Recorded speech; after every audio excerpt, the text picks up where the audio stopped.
हरे कृष्ण माताजी संप्रभु जी दंडवत प्रणाम। हरे कृष्ण माता जी कृष्ण माता जी दंडवत प्रणाम। हरे कृष्ण दंडवत प्रणाम हरे अंदरिकी। कृष्ण माता हरे जी। कृष्ण माता जी धन्यवाद प्रणामम। हरे हरे कृष्ण कृष्ण माता जी। हरे कृष्ण माता जी दंडवत प्रणाम माता जी। दंडवत प्रणाम माताजी। Hare Krishna. Thank you Hare so Krishna much for Mata ji joining today धन्यवाद सेशन। प्रणाम। हरे कृष्ण माताजी दंडवत प्रणाम। हरे कृष्ण माता जी दंडवत प्रणाम। दंडवत प्रणाम माताजी। हरे कृष्ण। మనం ఆలస్యం చేయకుండా మంగళాచరణం స్టార్ట్ చేసి ఇవాళ 15-16 శ్లోకాలు అనేవి చర్చించుకున్నాము. ఓం అజ్ఞానతిమిరాంధస్య జ్ఞానాంజనశలాకయా చక్షురున్మీలితం येन తస్మై శ్రీగురవే నమః. శ్రీచైతన్యమనోభీష్టం స్థాపితం येन భూతలే స్వయం రూపः కదా మహ్యం దదాతి స్వపదాంతికం. వందేహం శ్రీగురోః శ్రీయుతపదకమలం శ్రీగురూన్ వైష్ణవాంశ్చ శ్రీరూపం సాగ్రజాతం సహగణ రఘునాథాన్వితం తం సజీవం సాద్వైతం సావధూతం పరిజన సహితం కృష్ణ చైతన్య దేవం శ్రీ రాధా కృష్ణ పాదాన్ సహగణ లలిత శ్రీ విశాఖాన్వితాంశ్చ నమో విష్ణుపాదాయ కృష్ణ ప్రేష్ఠాయ భూతలే శ్రీమతే భక్తివేదాంత స్వామి నితి నామినే. నమస్తే సారస్వతే దేవే గౌరవాణి ప్రచారిణే నిర్విశేష శూన్యవాది पाश्चात्य देशतारिणे नमो महावदन्याय कृष्ण प्रेम प्रदायते कृष्णाय कृष्ण चैतन्य नाम्ने गौरद्विषे नमः. हे कृष्णा करुणा सिंधो दीनबंधो जगत्पते गोपेश गोपिका कांत राधा कांत नमोस्तुते. तप्त कांचन गौरांगी राधे वृंदावनेश्वरी वृषभानुसुते देवी प्रणमामि हरिप्रिये. वाञ्छाकल्पतरुभ्यश्च कृपा सिन्धुभ्य एव च पतितानां पावनेभ्यो वैष्णवेभ्यो नमो नमः. जय श्री कृष्ण चैतन्य प्रभु नित्यानंद श्री अद्वैत गदाधर श्रीवासादि गौरभक्तवृंदा. हरे कृष्णा कृष्ण कृष्ण हरे हरे हरे राम राम राम हरे हरे. जय जय श्री चैतन्य जय नित्यानंद जय द्वैत चंद्र जय गौर भक्त वृंद. ओम नमो भगवते वासुदेवाय. ओम नमो भगवते वासुदेवाय. ओम नमो भगवते वासुदेवाय. मुखं करोति वाचालं पंगुं लङ्घयते गिरिं यत्कृपातमहं वन्दे श्रीगुरुं दीनतारिणं परमानन्दमाधवं श्रीचैतन्य ईश्वरं. श्री श्री राधा मदन मोहन जी की जय. श्री श्री गौर निताय की जय. श्री श्री जगन्नाथ बलदेव सुभद्रा मैया की जय. जगत गुरु पतित पावन श्रील प्रभुपाद की जय. श्रील गुरुदेव की जय. अनंत कोटि वैष्णव वृंद की जय. समावेत गौर भक्त वृंद की जय. श्रीमद् भगवद गीता की जय. निताय गौर प्रेमानंदे हरि हरि बोल.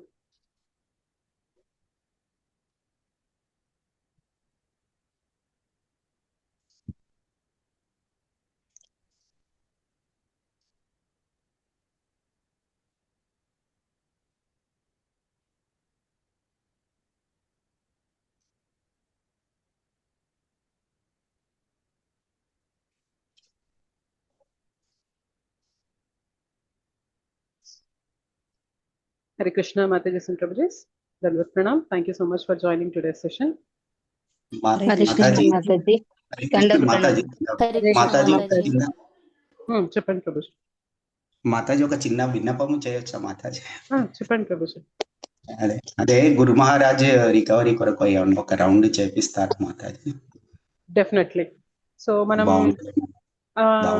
8:50 ఆర్ 9 కల్లా క్లాస్ కంప్లీట్ చేసుకొని 9 to 9:10 మనందరం కలిసి ఒక్క రౌండ్ హిస్ హోలీనెస్ జయపతాక్ స్వామి గురు మహారాజ్ హెల్త్ అనేది చాలా క్రిటికల్ గా ఉంది అని చెప్తున్నారు. సో మహారాజ్ ఆరోగ్యం అనేది తొందరగా కుదుట పడాలి, మళ్ళీ బ్యాక్ టు నార్మల్ వచ్చేసి గురు మహారాజ్ మళ్ళీ సేవలు అనేవి అందిస్తూ ఉండాలి అని చెప్పి మనందరం కలిసి ఒక్క మాల జపం చేద్దాం. ఓకే, అట్లాగే ఉంది మాతాజీ, ఏం బెటర్మెంట్ లేదా? పొద్దున కూడా అట్లాగే ఉంది, క్రిటికల్ గానే ఉన్నారు. ఎస్ మాతాజీ, అంటే మనకి అప్డేట్స్ డైలీ వన్స్ వస్తున్నాయి మాతాజీ. సో తెలియదు. ఎస్ మాతాజీ. సో ఈ 1 మంత్ యాక్చువల్ గా మాకు వచ్చిన ఇన్స్ట్రక్షన్ ఏంటి అంటే ఒక 1 మంత్ పాటు రోజుకు ఒక్క మాల ఎక్స్ట్రా చేయండి గురు మహారాజ్ కోసం. అండ్ నరసింహ కవచం ఉంటుంది, సో అది ఒకసారి చదవండి గురు మహారాజ్ కోసం అని. అండ్ ధన్వంతరి మంత్రం ఉంటుంది అది కానీ, అండ్ తులసి చుట్టూ ఒక 8 టైమ్స్ పరిక్రమ చేయమని, అట్లా ఒక నెల రోజుల పాటు అలా చేద్దాము అని చెప్పి వచ్చింది మాతాజీ. సో అందరం కలిసి ఉన్నాం కాబట్టి మనందరం కలిసి భగవంతుని వేడుకుంటే ఖచ్చితంగా ప్రేయర్స్ కి చాలా పవర్ ఉంటుంది అంటారు. సో అంత గొప్ప మహారాజ్ ఆరోగ్యం అనేది తొందరగా కుదుటపడాలి అని మన కోరికలో నిస్వార్థ భావం ఉంటుంది కాబట్టి ఆ భగవంతుడు తొందరగా విన్నపాన్ని వింటారు. ఓకేనా? సో మనం 9 కల్లా క్లాస్ కంప్లీట్ చేసుకొని 9 to 9:10 ఒక్క మాల జపం చేద్దాం అందరం కలిసి. Is that fine Prabhuji? చాలా ధన్యవాదాలు మాతాజీ. Thank you so much Prabhuji, thank you. Actual గా నిన్న కూడా కొంతమంది మాతాజీస్ ప్రభుజీస్ జాయిన్ అయ్యారు. నిన్న అభయ్ ప్రభుజీ ఒక మీటింగ్ లాగా కండక్ట్ చేశారు. అందరం కలిసి 16 మాలలు అంటే యాక్చువల్ గా 2 hours మీట్ అయ్యాము. ఆ 2 hours లో ఎవరెవరు ఎంతెంత చేయగలరో అంతంత మాలలు అందరం కలిసి చేశాం నిన్న. అవన్నీ కూడా గురు మహారాజ్ ఆరోగ్యం కోసం డెడికేట్ చేస్తున్నట్లుగా చేశాము. ఎనీవే మనం మన క్లాస్ లో కూడా అందరం కలిసి ఒక మాల చేద్దాం. Okay fine. త్వరగా మనం శ్లోకం ఉన్నారా? అవునా? Okay okay okay Prabhuji fine. ఈ రోజు క్లాస్ తీసుకోలే కదా మాతాజీ, మరి జపా క్లాస్ 7 కు ఉంటుంది లేదు కదా? లేదు, అది రోజు కాదు మాతాజీ, నిన్న ఒక్క రోజు పెట్టారంతే. నిన్న ఒక్క రోజేనా మాతాజీ? నిన్న ఒక్క రోజే అది జరిగింది. అయితే మళ్ళీ పెట్టండి అని మేము అడిగాము. మళ్ళీ ఎప్పుడు ఉంటుందో అనేది ఇన్ఫార్మ్ చేస్తాము అని అన్నారు. ఒకవేళ మళ్ళీ ఎప్పుడైనా అలాంటి జపా సెషన్ లాంటిది కండక్ట్ చేస్తే నేను మన గ్రూప్ లో కూడా ఒకసారి మెసేజ్ పంపిస్తాను. ఎనీవే శైలజ మాతాజీ పంపిస్తున్నారు మీ అందరికి మెసేజెస్, సో పంపిస్తారు. ఈ గ్రూప్ లో కూడా వస్తుంది, మీరు అప్పుడు నిన్న జాయిన్ అయ్యాను మాతాజీ. నిన్న చేసాము ఒక రౌండ్, కానీ మేమే మ్యూట్ లో ఉండి చేసాము, వీడియో ఆన్ చేసాము Mataji. Nice Mataji, no problem. ఈ రోజు అందరికి ఒకేసారి అందరం అన్మ్యూట్ చేస్తే బాగా గోలగా ఉంటుంది కాబట్టి ఒక్కొక్కరికి మాత్రమే అన్మ్యూట్ చేసుకునే ఆప్షన్ ఇస్తారు, మిగిలిన వాళ్ళు మ్యూట్ లో ఉండి చేస్తూ ఉంటారు. యూజువల్ గా ఏ జపా సెషన్ అయినా అలానే నడుస్తూ ఉంటుంది, ఒకరు మాత్రమే అన్మ్యూట్ చేసుకొని చేస్తారు. అండ్ మన స్పీడ్ అనేది ఒక్కోసారి వాళ్ళకన్నా తక్కువ ఉంటుంది, ఒక్కోసారి వాళ్ళకన్నా ఎక్కువ ఉంటుంది కాబట్టి మనం కంటిన్యూ చేసుకుంటూ ఉంటాం మ్యూట్ లో ఉండి.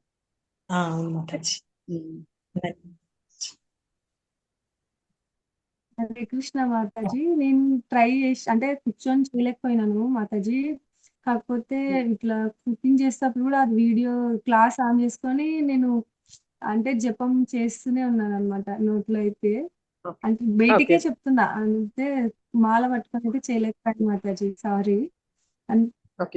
చేశాను అనమాట, అట్లా చేసినాను. యాక్చువల్ గా 16 మాలలు మన రౌండ్స్ చేసుకొని మళ్ళీ ఎక్స్ట్రా రౌండ్స్ అంటే కొందరికి కష్టంగానే ఉంటుంది, అందుకనే ఒక్క రౌండ్ అయినా ఎక్స్ట్రా చేయండి అని చెప్పి రిక్వెస్ట్ చేస్తారు. నిన్న మనం మీట్ అయ్యాం కాబట్టి 16 మాలలు అందరం కలిసి చేసాము. అదే మనం ఇండివిజువల్ గా చేయాలి అంటే డైలీ 32 రౌండ్స్ అంటే అది కొంచెం పెద్ద విషయమే అనమాట, అందరూ చేయలేకపోవచ్చు. బట్ ఎనీవే మీరు ఎన్నైతే మాలలు చేస్తున్నారో అన్ని చేయండి. ఇంకొక మాల కుదిరితే మీ వీలుని బట్టి మీ పరిస్థితిని బట్టి ఇంకొక మాల చేసి అది గురు మహారాజ్ ఆరోగ్యం కోసం డెడికేట్ చేయండి. ఓకేనా? మాతాజీ హరే కృష్ణ. స్క్రీన్ కనిపిస్తుంది కదా? Okay okay okay. శ్లోకం రిసైడ్ చేద్దాము. మాముపేత్య పునర్జన్మ మాముపేత్య పునర్జన్మ మాముపేత్య పునర్జన్మ మాముపేత్య పునర్జన్మ దుఃఖాలయం అశాశ్వతం దుఃఖాలయం అశాశ్వతం దుఃఖాలయం అశాశ్వతం దుఃఖాలయం అశాశ్వతం నాప్నువంతి మహాత్మానః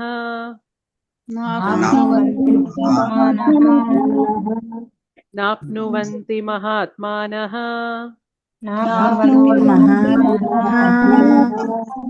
సంసిద్ధిం పరమాం గతాః సంసిద్ధిం పరమాం గతాః సంసిద్ధిం పరమాం గతాః సంసిద్ధిం పరమాం గతాః మాముపేత్య పునర్జన్మ దుఃఖాలయం అశాశ్వతం.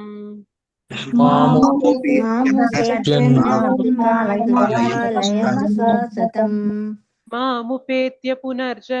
దుఃఖాలయం అశాశ్వతం.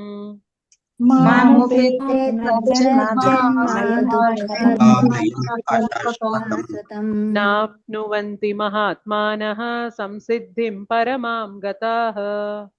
నాప్నువంతి మహాత్మానః సంసిద్ధిం పరమాం గతాః.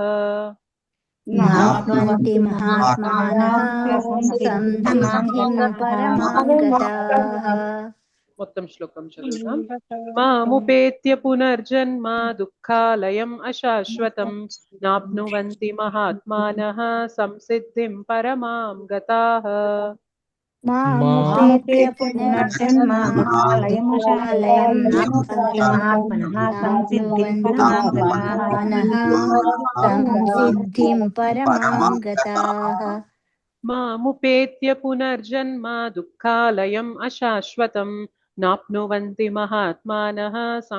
పరమాం గతాః.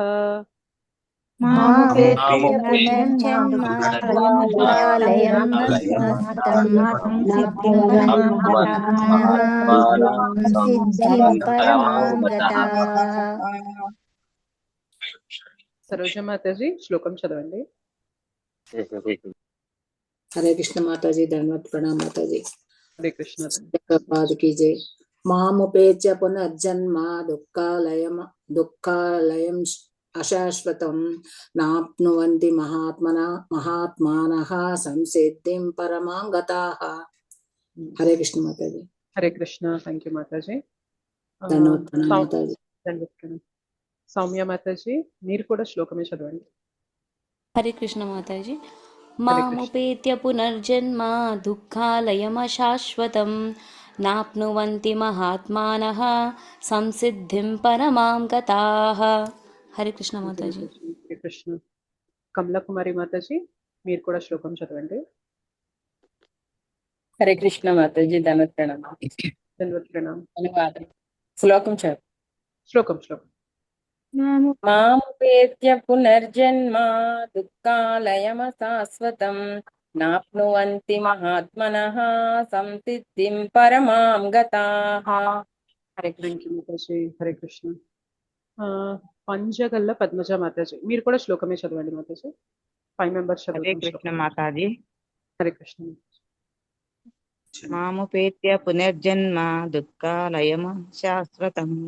నాప్నుయంతి మహాత్మానః సంసిద్ధిం పరమాం గతాః. థ్యాంక్ యూ మాతాజీ. వరలక్ష్మి మాతాజీ మీరు కూడా శ్లోకం. హరే కృష్ణ మాతాజీ, ధన్యవాద ప్రణామం. హరే కృష్ణ. ధన్యవాద. మాముపేత్య పునర్జన్మ దుఃఖాలయము శాశ్వతం. నాప్నువంతి మహాత్మనః సంసిద్ధిం పరమాం గతాః. మాతాజీ. హరే కృష్ణ. హరే కృష్ణ మాతాజీ. వీణేశ్వరి మాతాజీ అనువాదం చదవండి. శ్లోకం మాతాజీ. అనువాదం. ఓకే. భక్తి యోగులైన మహాత్ములు నన్ను పొందిన పిమ్మట అత్యున్నతమైన సంసిద్ధిని పొందిన వారగుటచే దుఃఖాలయమైన ఈ అనిత్య జగత్తునకు ఎన్నడూ తిరిగి రారు. శ్లోకం రిసైట్ చేయడం మాతాజీ ఒకసారి. సరే చేయండి. Okay, thank you. మాముపేత్య పునర్జన్మ దుఃఖాలయమశాశ్వతం. నాప్నువంతి మహాత్మనః సంసిద్ధిం పరమాం గతాః. థ్యాంక్ యూ మాతాజీ. థ్యాంక్ యూ మాతాజీ. విజయలక్ష్మి సోమ మాతాజీ భాష్యం చదువుతారా? Okay madam. ఓకే మాతాజీ. అనిత్యమైన ఈ భౌతిక జగత్తు జన్మము, వార్ధక్యము, రోగము, మరణముల నెడి దుఃఖములచే నిండియున్నందున సంసిద్ధిని పొంది దివ్యకృష్ణ లోకమైన గోలోక బృందావనమును పొందిన మహాత్ముడు సహజముగానే ఈ లోకమునకు తిరిగి రాగోడడు. అట్టి దివ్యధామము అవ్యక్తము, అక్షరము, పరమగతి అని వేదవాంగ్మయము నందు వర్ణించబడినది. అనగా ఆ లోకము మన భౌతిక దృష్టికి అతీతమైనది మరియు అచింత్యమైనది. కానీ అది పరమగతి అయి ఉండి మహాత్ములకు అత్యున్నత గమ్యమై ఉన్నది. మహాత్ములైన వారు శుద్ధ భక్తుల నుండి దివ్య సందేశములను గ్రహించుచు క్రమముగా కృష్ణ చైతన్యముతో భక్తియుక్త సేవను పెంపొందించుకొనుచుందురు.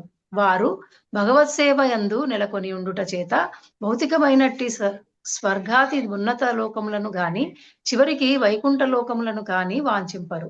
వారు కేవలము శ్రీకృష్ణుని మరియు శ్రీకృష్ణుని సాంగత్యమును తప్ప అన్యమైన దేనిని వాంఛించరు. వాస్తవమునకు అదియే జీవితపు అత్యున్నత పరిపూర్ణత్వము. ఈ శ్లోకము ముఖ్యముగా దేవాది దేవుడైన శ్రీకృష్ణ భగవానుని సాకారవాదులైనట్టి భక్తుల గూర్చియే ప్రత్యేకముగా ప్రస్తావించుచున్నది.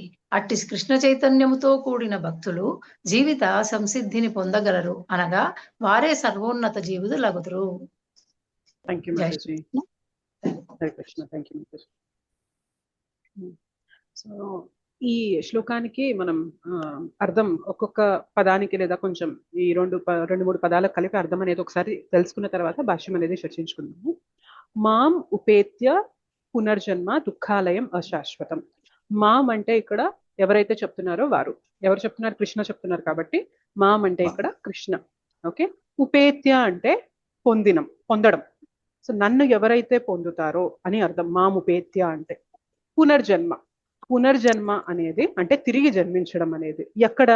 దుఃఖాలయం అశాశ్వతం. ఇక్కడ మనం ఈ అశాశ్వతం అని చదవాలి ఇక్కడ, ఎందుకంటే దీనికి సెపరేట్ గా చదివామనుకోండి ఎట్లా ఉంటది అంటే దుఃఖాలయం శాశ్వతం లాగా ఉంటుంది. ఓకే. ఇది శాశ్వతం కాదు, అశాశ్వతం అన్నమాట. ఓకే. సో నన్ను పొందిన తర్వాత పునర్జన్మ ఎక్కడంటే దుఃఖాలయం అశాశ్వతమైన ఈ జగత్తులో పునర్జన్మ అనేది ఇక్కడ నా అని పెట్టారు చూసారా. నా అంటే ఉండదు. నాప్నువంతి మహాత్మానః సంసిద్ధిం పరమాం గతాః. ఎవరు నన్ను పొందుతారు అంటే, అట్లా నన్ను పొందేవారు ఎవరు అంటే ఆ మహాత్ములు. ఎవరైతే మహాత్ములు ఉంటారో వారెవరైతే నన్ను పొందుతారో, మాముపేత్య నన్ను పొందుతారో వారు సంసిద్ధిం పరమాం గతాః. వాళ్ళు అత్యున్నత స్థితికి, అత్యున్నత గతికి చేరుతారు. గ్యాలక్సీ బాగా డిస్టర్బెన్స్ వస్తుంది మీ వైపు నుంచి, దయచేసి మ్యూట్ లో ఉండండి. సో వారు పరమాం గతాః అత్యున్నతమైన స్థితిని వాళ్ళు సంసిద్ధిం పొందుతారు అని చెప్తున్నారు. ఓకే. సో మనం ఎప్పుడైనా శ్లోక నేర్చుకోవాలి అంటే సులభమైన పద్ధతి ఏంటి అంటే, పదాలకు ఉన్న అర్థాలు తెలుసుకున్నాం అనుకోండి, అర్థం మనకి తెలిసింది, శ్లోకం యొక్క అర్థం తెలిసింది అనుకోండి, శ్లోకం తొందరగా మనం నేర్చేసుకోగలుగుతాం. ఎందుకంటే ఉపేత్య మాం నన్ను, ఉపేత్య పొందడం, పునర్జన్మ తిరిగి జన్మించడం. ఎక్కడ?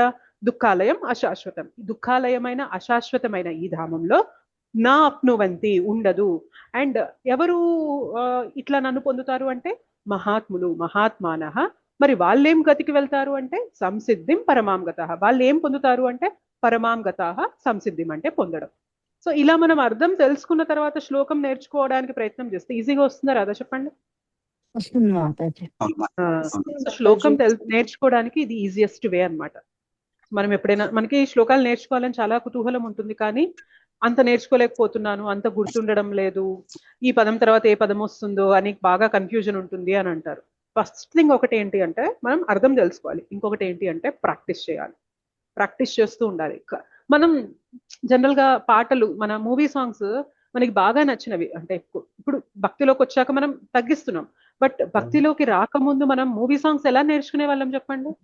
ఏ పని చేస్తున్నా గానీ ఆ ట్యూన్, ఆ లిరిక్స్ హమ్ చేస్తూ ఉంటాం. ఎగ్జాక్ట్లీ. మనం పాడుతూ ఉంటాం, వంట చేస్తున్నా పాడుతూ ఉంటాం, మనం ఇంట్లో ఏదైనా పనులు చేస్తూ ఉన్నా మన నోట్లో పాట పాడుతూ ఉంటాం. అలా పాడగా పాడగా పాడగా ఏమైంది, 2-3 రోజులకి అది వచ్చేస్తుంది మనకి బాగా. శ్లోకాస్ కూడా అంతే అనమాట. శ్లోకాలు నేర్చుకోవడానికి కూడా సేమ్ రూల్ అప్లై చేయొచ్చు. ఎలా అంటే ఫస్ట్ మీనింగ్ తెలుసుకోవాలి. మీనింగ్ తెలుసుకొని ఆ పదాలు అనేవి ఫస్ట్ ఒక 5 times 10 times శ్లోకం చదివాక మనం పని చేస్తూ, వంట చేస్తూ ఆ శ్లోకాలు మనం రిపీట్ చేస్తూ ఉండడానికి ప్రయత్నం చేయొచ్చు అనమాట.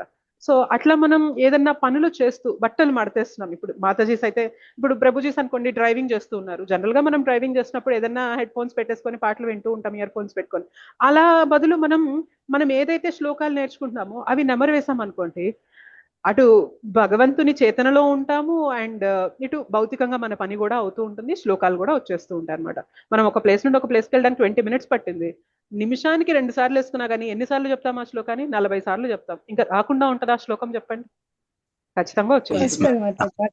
సో ఇవన్నీ ఈజీ వేస్ అన్నమాట. మనం ఇప్పుడు మాతాజీస్ అనుకోండి, కూరలు కట్ చేస్తూ ఉంటాము, ఏదైనా ఒలుస్తూ ఉంటాము, వంట చేస్తూ ఉంటాం, బట్టలు మడత పెడుతూ ఉంటాం. ఇట్లాంటి టైంలో ఖాళీగా ఏవో ఆలోచనలు, ఏవేవో ఎవరో ఏదో అన్నారనేవి పెట్టుకోకుండా శ్లోకాలు కానీ కీర్తనలు కానీ నేర్చుకోవడానికి ఈ టైంని మనం యూటిలైజ్ చేస్తామనుకోండి, సపరేట్ గా మనం టైం తీయక్కర్లేదు. అంటే కొంచెం తీయాలి, ఎందుకంటే లిరిక్స్ చదవాలి కాబట్టి కొంచెం తీయాలి, బట్ దాని ప్రాక్టీస్ కి మనం టైం తీయకుండా ఇట్లా మనం యూటిలైజ్ చేసుకోవచ్చు. Okay, anyway back to our shloka. మనం మళ్ళీ మన శ్లోకంలోకి వచ్చేద్దాం.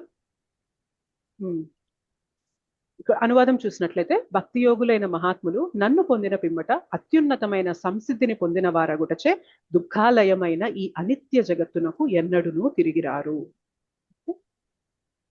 అయితే మనందరికీ క్వశ్చన్ ఉంటుంది అనమాట. నేను ఈ శ్లోకం గురించి ఎక్స్ప్లెనేషన్ అనేది మీకు లింక్ పంపిస్తున్నప్పుడు కూడా ఒక టైటిల్ పెట్టాను. ఏం పెట్టాను గమనించారా మీరు?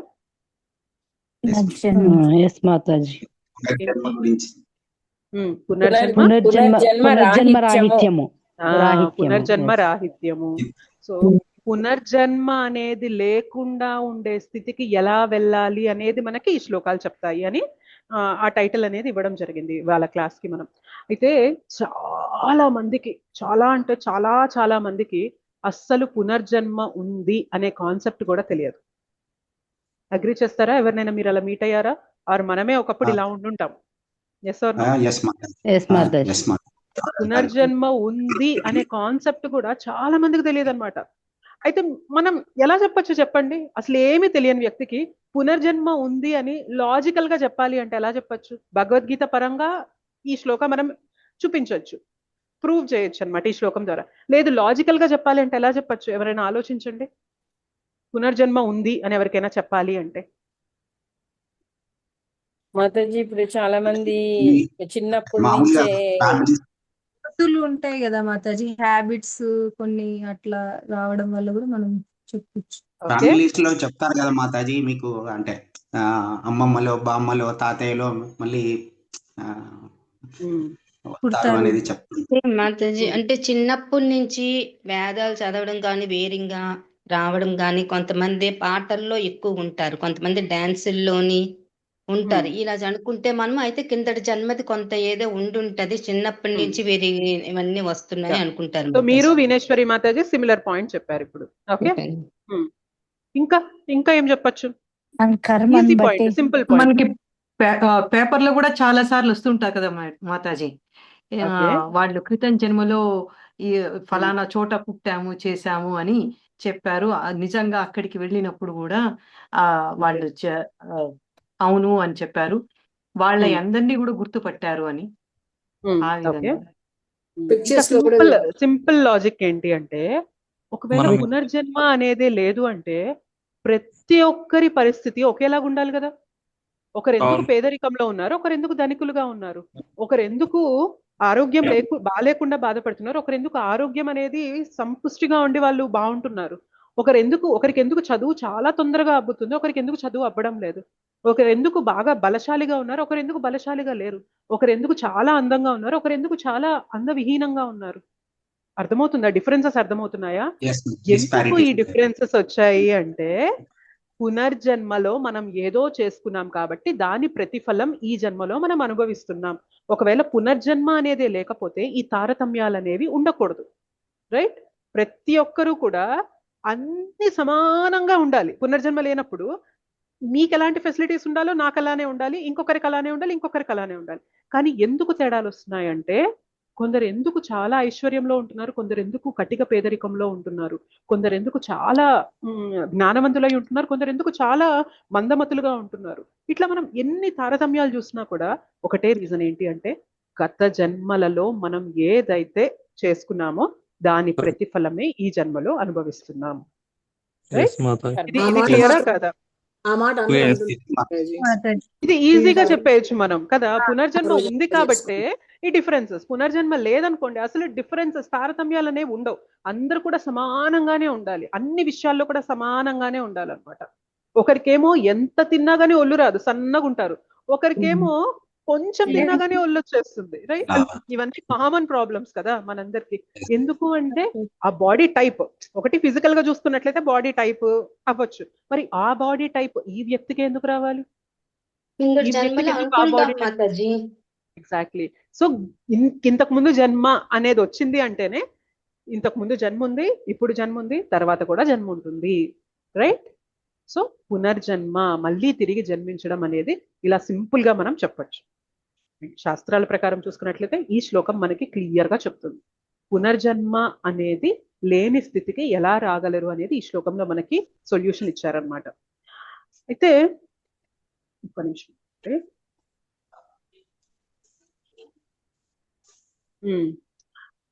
అడగచ్చు, ఎందుకు మాతాజీ ఈ శ్లోకంలో పునర్జన్మ లేని స్థితికి పునర్జన్మ రాహిత్యం అనే దానికి మార్గం ఎందుకు ఇచ్చారు ఈ శ్లోకంలో? పునర్జన్మ ఉంటే ఏమవుతుంది? మళ్ళీ జన్మ తీసుకుంటాం, ఏమవుతుంది? ప్రాబ్లం ఏముంది చెప్పండి? ప్రాబ్లం ఏముంది మళ్ళీ జన్మ తీసుకుంటే? జన్మ మృత్యు జరా వ్యాధుల్లో మళ్ళీ చిక్కుకుంటాం, మళ్ళీ చెడు కర్మలు చేస్తాం, మళ్ళీ అవన్నీ వస్తుంది మాతాజీ.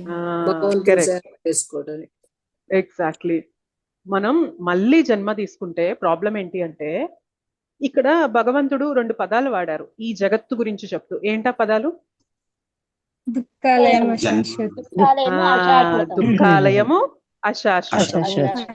అయితే ఇది ఎవరో నాలాంటి వ్యక్తి చెప్పారనుకోండి, ఇది దుఃఖాలయం అశాశ్వతం అని, మీకు డౌట్ రావచ్చు, ఎందుకు అలా అంటున్నారు దుఃఖాలయం అని? నేను హ్యాపీగానే ఉన్నాను కదా, నాకు హ్యాపీనెస్ వస్తుంది కదా అని అనుకోవచ్చు. కానీ ఎవరైతే ఈ జగత్తులు ఈ బ్రహ్మాండాలన్నిటిని సృష్టి చేశారో ఆ సృష్టికర్త చెప్తున్నారు. ఏం చెప్తున్నారు? బాబు ఇది దుఃఖాలయం అశాశ్వతం. ఓకే, అంటే భగవంతుడే ఈ జగత్తు యొక్క గుణాన్ని చెప్తున్నారు. ఇక్కడ దుఃఖాలు తప్ప ఏమీ లేవు. గ్రంథాలయంలో ఏముంటాయి చెప్పండి? బుక్స్ ఉంటాయి, రైట్? గ్రంథాలయానికి వెళ్ళి నేను సారీస్ అడిగాను అనుకోండి, ఏమంటారు? కళ్ళు కనిపించడం లేదా, నువ్వు లైబ్రరీకి వచ్చి ఇక్కడ అడుగుతావేంటి, నీకు కావాలంటే వస్త్రాలయానికి వెళ్ళు అంటారు. అవునా కదా చెప్పండి? నేను వస్త్రాలయానికి వెళ్ళి నాకు బంగారం కావాలి అని అన్నాను అనుకోండి, వాళ్ళు ఏమంటారు? నువ్వు బంగారు షాప్కి వెళ్తే అక్కడ దొరుకుతాయి అని చెప్తారు. సిమిలర్లీ మనం ఏం చేస్తున్నాం తెలుసా? ఇప్పుడు నేను చెప్తే నవ్వారు కదా మీరు. గ్రంథాలయంకి వెళ్ళి వస్త్రాలు అడిగితే ఏంటి మాతాజీ మీకు తెలీదా మాత్రం, గ్రంథాలయంలో గ్రంథాలు మాత్రమే దొరుకుతాయి, వస్త్రాలు కావాలంటే వస్త్రాలయానికి వెళ్ళాలి మీరు అని మనందరికీ అర్థమైంది కదా. మరి సృష్టికర్త ఈ జగత్తుని ఏమని చెప్తున్నారు? మరి మనమేం చేస్తున్నాం ఇక్కడ? ఏం వెతుకుతున్నాం? సుఖం కోసం వెతుకుతున్నాం.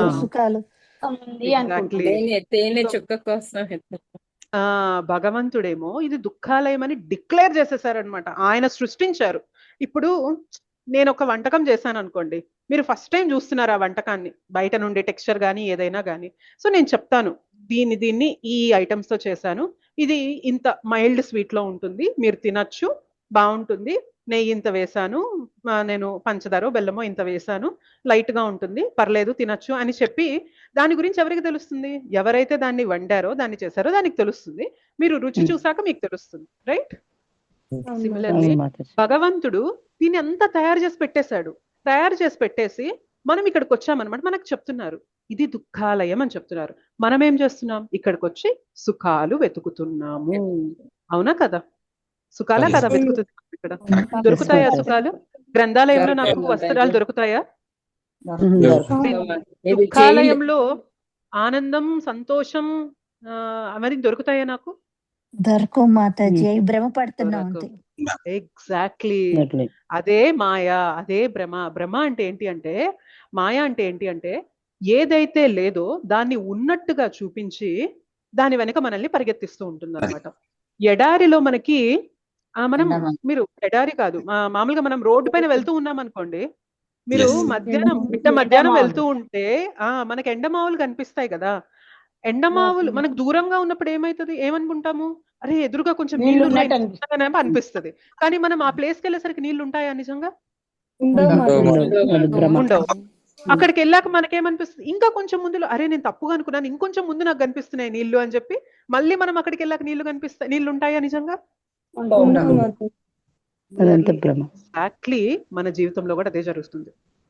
మనం ఏమనుకుంటున్నామంటే దుఃఖాలయంలో ఉండి నాకు ఎదురుగా సుఖం కనిపిస్తుంది కనిపిస్తుంది కనిపిస్తుంది అని అంటున్నాము. మనం వెళ్తూ ఉన్నాం అనమాట. ఇప్పుడు కారులో వెళ్తూ ఉన్నాము, ఎదురుగా ఎండమావి కనిపిస్తూ ఉంది. మనం అక్కడికి వెళ్ళాక అక్కడ నిజంగా నీళ్లు లేవు, కానీ నీళ్లు ఉన్నట్టుగా మనకి భ్రమలా కనిపిస్తుంది. అక్కడికి వెళ్ళాక ఉండట్లేదు. సిమిలర్లీ సుఖం ఉందేమో, ఆనందం ఉందేమో, సంతోషం ఉందేమో అని భ్రమగా చూపిస్తుంది. నిజంగా కష్టపడి మనం ఆ చోటుకి, అంటే మనం ఏదైతే సాధించాలనుకున్నామో అక్కడికి వెళ్ళాక మనకి ఆనందం వస్తుందా అంటే ఆనందం రావట్లేదు. That is how we're getting doomed. మనం బాగా బోర్లా పడిపోతున్నాం అనమాట. ఎవరైతే భగవద్గీత చదువుతారో వాళ్ళకి అర్థమైంది నిజంగా ఈ ప్లేస్ లో ఆనందం లేదు. సాక్షాత్తు దేవాది దేవుడే చెప్తున్నారు ఇక్కడ ఆనందం లేదు.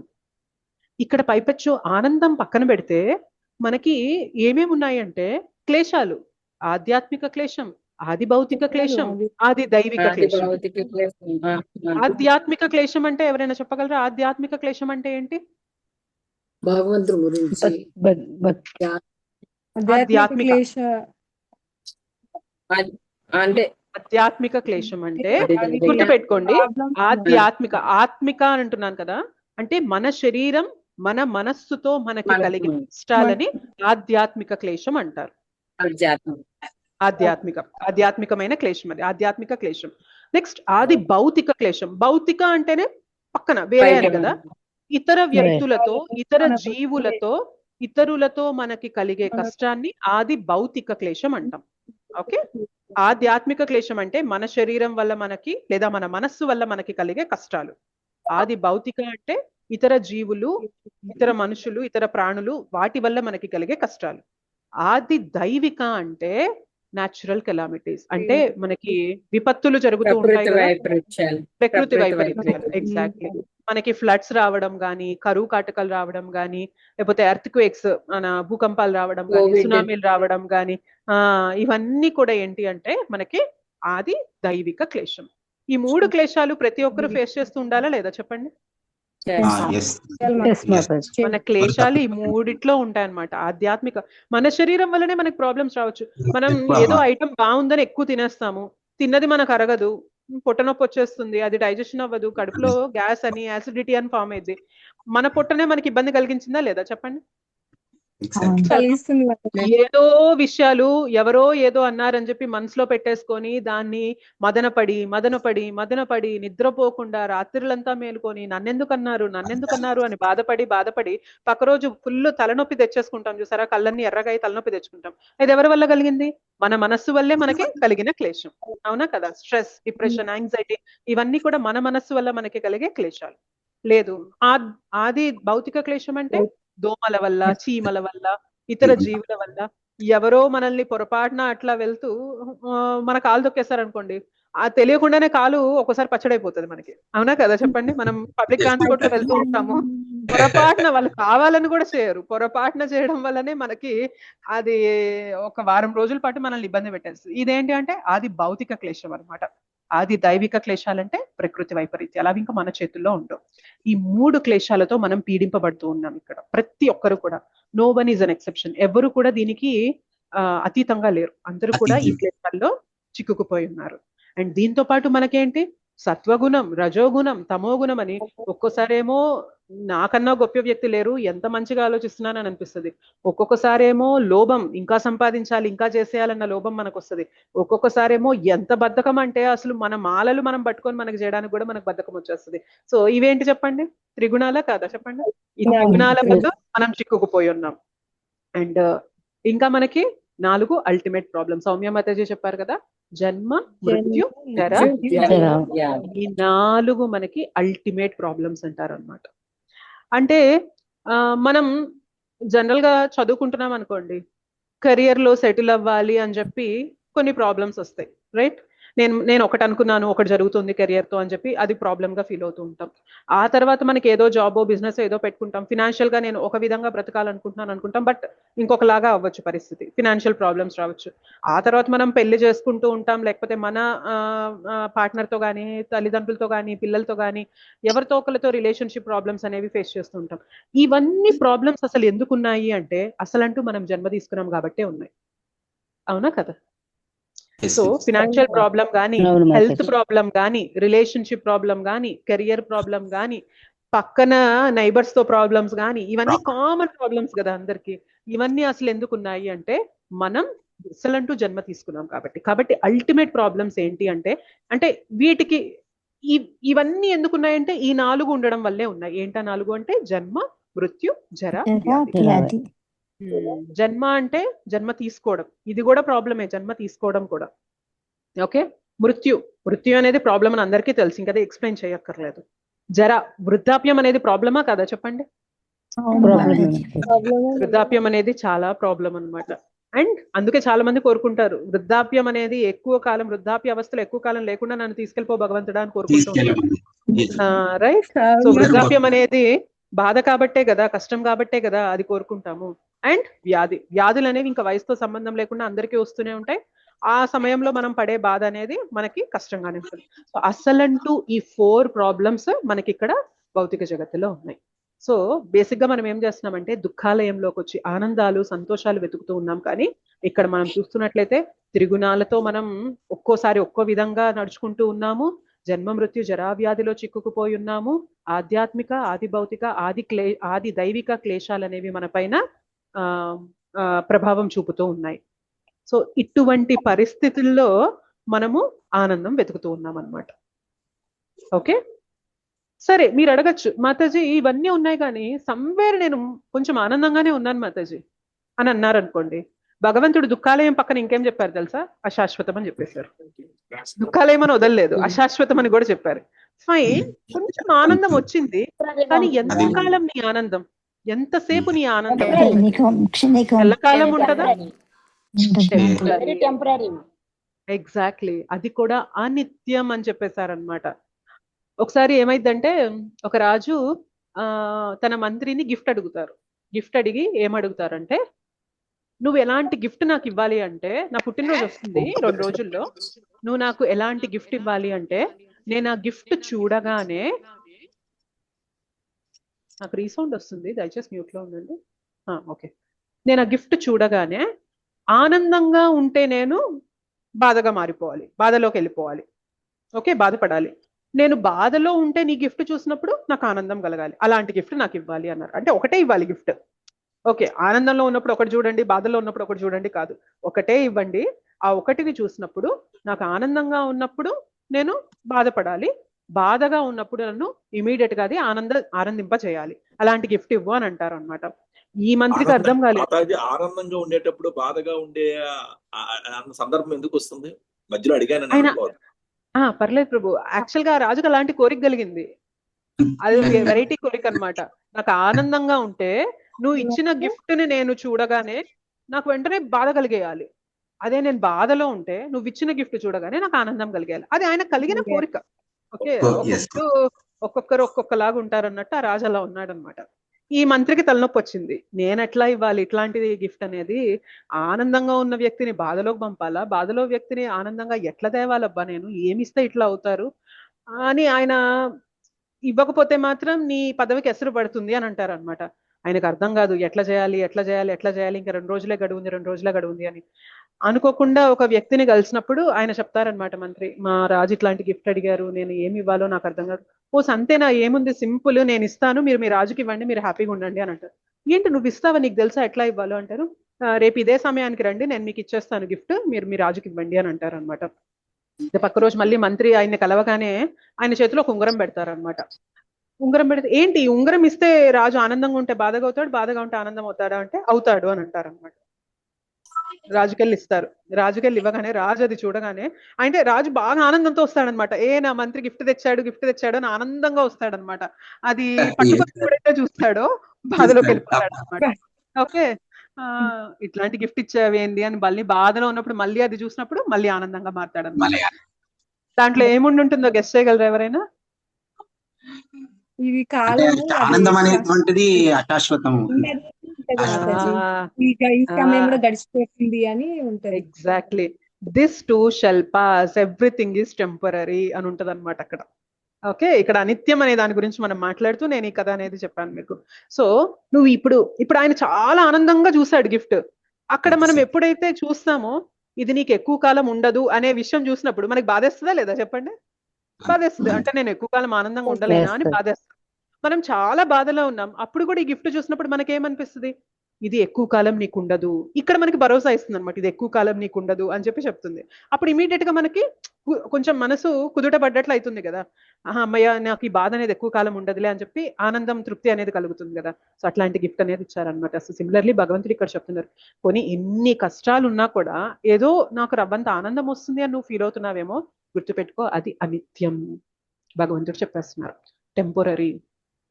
ఆనందం టెంపరరీ, ఈ ప్రపంచం, ఈ జగత్తు టెంపరరీ, మనం ఈ శరీరంలో ఉండడం టెంపరరీ. అన్నీ కూడా ఇక్కడ అశాశ్వతమైనవి. సో ఇక్కడ ఎంత ప్రయాసపడి, ఎంత ఆనందం, ఎంత వెనకేసుకొని, ఎంత ఇంద్రియ తృప్తి చేస్తే ఆనందం వస్తుందని చెప్పి నువ్వు తపన పడుతున్నావేమో, ప్రతిదీ కూడా ఇక్కడ అశాశ్వతమే. మన ఇంద్రియ తృప్తి కూడా మీరు గమనించినట్లయితే ఎంతైతే అంత మితంగా చేసామనుకోండి, మనకు ఎంతో కొంత ఆనందం వస్తుంది. అది మితం దాటింది అనుకోండి, అది బియాండ్ లిమిట్స్ వెళ్ళిపోయింది అనుకోండి, అదే మనకి దుఃఖానికి కారణం అవుతుంది. అవునా కదా? ఆలోచించండి. ఎగ్జాక్ట్లీ. గులాబ్ జాములు చేశారు మీరు, మాతాజీ తీసుకోండి అని చెప్పి తెచ్చిచ్చారు. బాగున్నాయి అని చెప్పి నేను 1 తిన్నా, 2 తిన్నా, 3 తిన్నా, 4 తిన్నా, ఇంకా బాగున్నాయి అని చెప్పి నేను ఇంకా తింటా ఉంటే ఏమవుతుంది? నాకు అప్పుడు బానే ఉంటది, తర్వాత కొంచెం సేపటి మనకి విరక్తి కలుగుతుంది, అండ్ ఆ తర్వాత మనకి కడుపులో అది అరగదు, మనకి గ్యాస్ ఫామ్ అయిపోతుంది, అసిడిటీ వచ్చేస్తుంది. Yes or no? సో నచ్చింది కదా అని ఎక్కువ తీసుకోవడానికి కూడా ఇక్కడ మన శరీరం అనేది సహకరించట్లేదు అనమాట. సో ప్రతిదీ కూడా ఇక్కడ అనిత్యమైనది, టెంపరరీ. ఓకే. అయితే మహాత్ములు ఏం చేస్తారు? ఇంటెలిజెంట్ వ్యక్తి, తెలివైన వ్యక్తి ఏం చేస్తాడు తెలుసా? ఈ ప్రాబ్లమ్స్ అన్నిటి నుండి బయటపడాలి అనుకుంటారు. ఓకే. నిజంగా అంత తెలివి లేదనుకోండి, ఇక్కడిక్కడే ఉండి ఈ ప్రాబ్లమ్స్ కి అడ్జస్ట్ అయిపోతూ బ్రతుకుదాం అనుకుంటూ ఉంటారు. నిజంగా తెలివైన వ్యక్తి ఏం చేస్తారంటే, నేను అసలు ఎందుకున్నాను ఈ ప్రాబ్లమ్స్ మధ్యలో, నాకెందుకు జన్మ మృత్యు జరా వ్యాధి ఉన్నాయి, నేను ఎందుకు ఆధ్యాత్మిక, ఆదిదైవిక, ఆది భౌతిక క్లేశాల్లో చిక్కుకుపోయినాను, నన్ను ఎందుకు త్రిగుణాలు ఇంత పీడిస్తున్నాయి, ఆడేస్తున్నాయి నన్ను, ఒకసారి ఒకలాగా నేను ప్రవర్తించేలాగా నన్ను ఎందుకు ఇలా కట్టిపడేస్తున్నాయి, ఎందుకు ఈ అశాశ్వతమైన లోకంలో నేను ఉండాలి, ఎందుకు దుఃఖాలయంలో నేను ఉండాలి, నాకు ఆనందం కావాలి, నాకు సంతోషం కావాలి, నేను నిత్యంగా ఆనందంగా ఉండాలి అని ఎవరైతే ప్రయత్నం చేస్తారో అట్లాంటి వాళ్ళే ఈ మహాత్ములు. ఆ మహాత్ములు ఏం చేస్తారు అంటే, వాళ్ళు భక్తియుక్త సేవ, భగవద్ భక్తి చేస్తారు కాబట్టి నన్ను పొందుతారు, పరమగతి అయిన నా ధామానికి వాళ్ళు వచ్చేస్తారు, మళ్ళీ పునర్జన్మ తీసుకోవాల్సిన అవసరం లేదు. ఓకే. మీరు 8.5 శ్లోక గుర్తుందా? అంతకాలేచ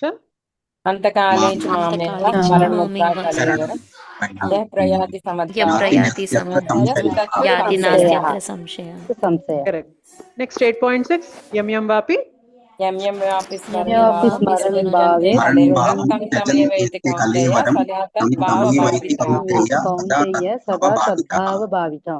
ఎగ్జాక్ట్లీ. సో ఈ 2 శ్లోకాలు మనం ఏం తెలుసుకున్నామంటే, ఎవరైతే నా స్మరణలో, అంత్యకాలంలో నా స్మరణ పెట్టుకుంటారో నా ధామానికి వచ్చేస్తారు. ఎలాంటి సందేహం లేదు, ఇందులో ఎలాంటి సంశయం లేదు. ఎవరు ఏ చేతనలో ఉంటారో అటువంటి స్థితికి, ఏ భావంలో ఉంటారో, ఏ చేతనలో ఉంటారో అటువంటి స్థితికి వారు వెళ్తారు, అదే పొందుతారు అని మనం చర్చించుకున్నాం. సిమిలర్లీ మనం ఎంత కాలం అయితే ఈ జగత్తులో అడ్జస్ట్ అవుతూ, ఇక్కడిక్కడే ఆనందం వెతుకుతూ, ఇక్కడిక్కడే ఉండాలి అనే ఇదిలో ఉంటామో, మళ్ళీ ఇక్కడికే వస్తాం.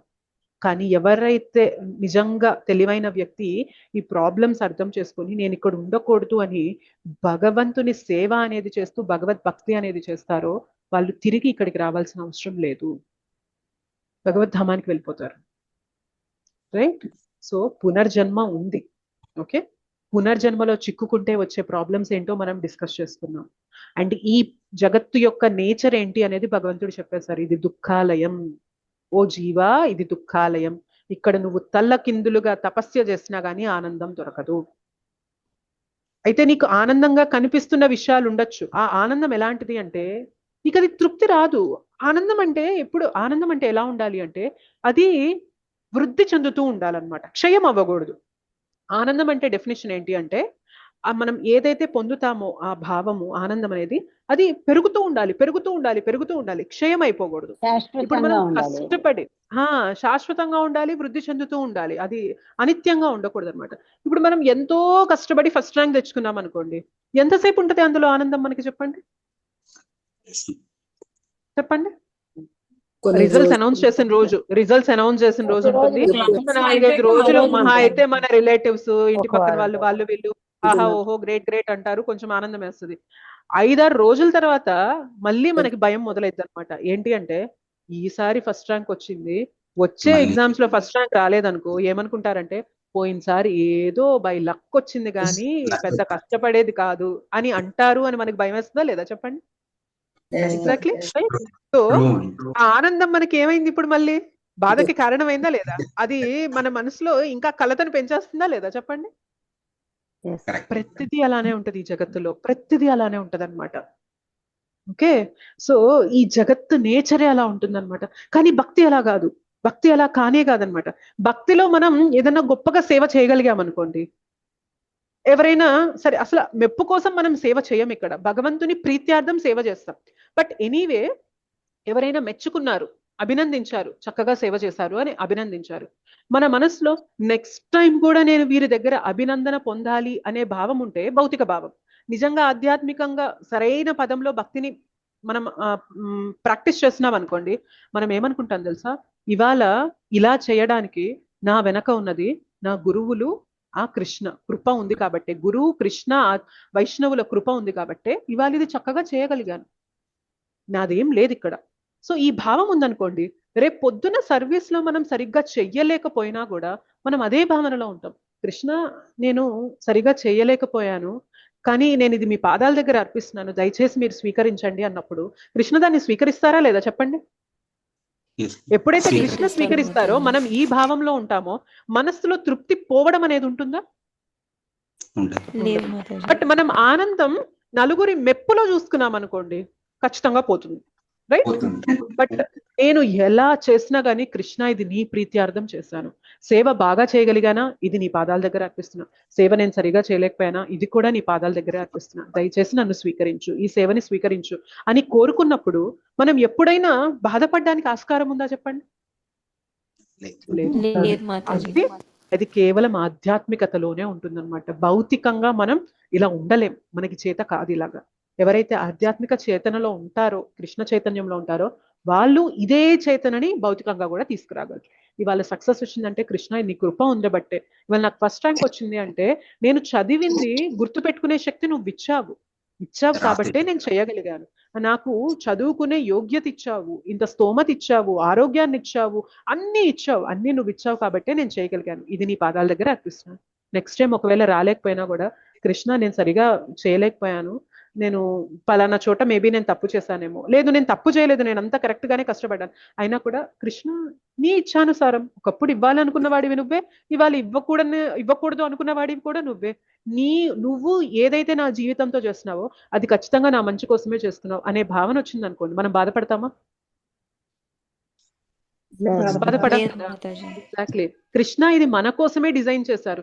నాకు ఒకప్పుడు ఫస్ట్ ర్యాంక్ వచ్చింది, ఇవాళ నాకు 3rd ర్యాంక్ వచ్చింది, పర్లేదు, ఒక్క మార్కుతో ఒక సీట్ పోయింది, బట్ పర్లేదు, కృష్ణకు తెలుసు ఒకవేళ నాకు అక్కడ సీట్ వచ్చి మేబీ నా జీవితం ఎటెల్లుండేదో నాకు తెలియదు కదా, కృష్ణకు తెలుసు కాబట్టి నా జీవితంలో ఇలా చేశారు అని అనుకున్నప్పుడు ఎంత తృప్తిగా ఉంటాం చెప్పండి? ఇది కేవలం ఆధ్యాత్మికంగా ఉన్న వ్యక్తి మాత్రమే ఈ చేతనతో ఉండగలుగుతారు, రైట్? సో మనకి ఇక్కడ ఆనందం వెతికినంత కాలం కూడా మనం కష్టాల బారిన పడుతూనే ఉంటాం. బట్ నిజమైన ఆనందం భగవంతునితో కనెక్ట్ అవ్వడంలో ఉంది అని తెలుసుకొని భక్తిని ఎవరైతే సిన్సియర్ గా ప్రాక్టీస్ చేస్తారో ఫస్ట్ ఆఫ్ ఆల్ వాళ్ళు ఈ జగత్తులో ఉన్నా కూడా ఆనందంగా ఉంటారు. ఎందుకంటే ఇప్పుడు ఎగ్జాంపుల్ మనం చర్చించుకున్నాం, ఎటువంటి రిజల్ట్ వచ్చినా గానీ ఇది భగవత్ ఇచ్ఛ, నేను అనుకున్నది జరిగిందా. ఎప్పుడు కూడా ఒకటే గుర్తుపెట్టుకోవాలి, నేను ఇది హర్గ్రేస్ నిత్యాసేవిని మాతాజీ దగ్గర విన్నాను, మనం ఏదైతే అనుకున్నామో అది మన జీవితంలో జరిగింది అనుకోండి, మనం ఏమనుకోవాలంటే నేను ఏదైతే అనుకున్నానో భగవంతుడు కూడా అదే అనుకున్నాడు కాబట్టి నా జీవితంలో ఇది జరిగింది, థ్యాంక్ యూ కృష్ణ. ఒకవేళ నేను ఒకటి అనుకున్నాను కానీ నా జీవితంలో వేరేది జరుగుతుంది, అప్పుడు ఏం చేయాలి తెలుసా? కృష్ణ నేను ఒకటి అనుకున్నాను కానీ నువ్వు వేరేది అనుకున్నావు కాబట్టే నా జీవితంలో వేరేది జరుగుతుంది. నువ్వు వేరేది అనుకున్నావు నేను ఒకటి అనుకున్నప్పుడు అంటే ఖచ్చితంగా నువ్వు నాకు మంచి చేయాలనే అనుకుంటావు కాబట్టి, నేను అనుకున్న దానికన్నా నువ్వు నాకు ఏదైతే ఇస్తున్నావో అది ఇంకా మంచిది కాబట్టి నేను ఇంకా ఆనందంగా ఉంటాను అని అనుకున్నప్పుడు అసలు మనం దుఃఖించడానికి ఆస్కారం ఉందా చెప్పండి? లేదు. ఎగ్జాక్ట్లీ. సో ఈ విషయాలు అనేవి చాలా సింపుల్ గా ఉంటాయి, కానీ ప్రాక్టికల్ గా అప్లై చేస్తున్నప్పుడు మాత్రమే మనం ఎంతవరకు ఇది డైజెస్ట్ చేసుకున్నాం, అర్థం చేసుకున్నాం అనేది తెలుస్తుంది అనమాట. రైట్? అందరికీ అనుకున్నది జరిగితే ఆనందం వస్తుంది, అనుకోని విధంగా జరిగినా కూడా భగవంతుని పైన విశ్వాసం వదలకుండా భక్తి పదంలో అంతే స్థిరంగా దృఢంగా ఉన్నామనుకోండి, కృష్ణకు మనం చూపిస్తున్నట్లు అనమాట. కృష్ణ, నువ్వు నా జీవితంలో ఏదైతే చేస్తున్నావో అది నాకు తెలియకపోవచ్చు, నాకు ఇవాళ తెలియకపోవచ్చు, నువ్వు నాకు అది ఏ విధంగా మంచి అవుతుంది, నా కళ్ళ ముందు నాకు ఇప్పుడు ఏమనిపిస్తున్నాడో అది నాకు చెడుగానే కనిపిస్తుంది. ఏంటి నీ భక్తి చేస్తున్నావు, నాకు చెడు చేస్తున్నావు, చెడు చేస్తున్నావు, చెడు చేస్తున్నావు అనే నాకు అనిపిస్తుంది. నీ ప్లాన్ ఎలా ఉందో నాకు తెలియదు కదా. ఇవాళ ఈ చిన్న చెడు వల్ల రేపు పొద్దున ఎంతో పెద్ద నాకు జరిగే చెడు నుండి నువ్వు నన్ను కాపాడుతుండొచ్చు కదా, తెలియదన్నమాట. అందుకే నిజమైన భక్తుడు ఎవరు అంటే భగవంతుని ప్లాన్స్ పైన విశ్వాసం పెట్టుకున్నవాడే నిజమైన భక్తుడు. రైట్?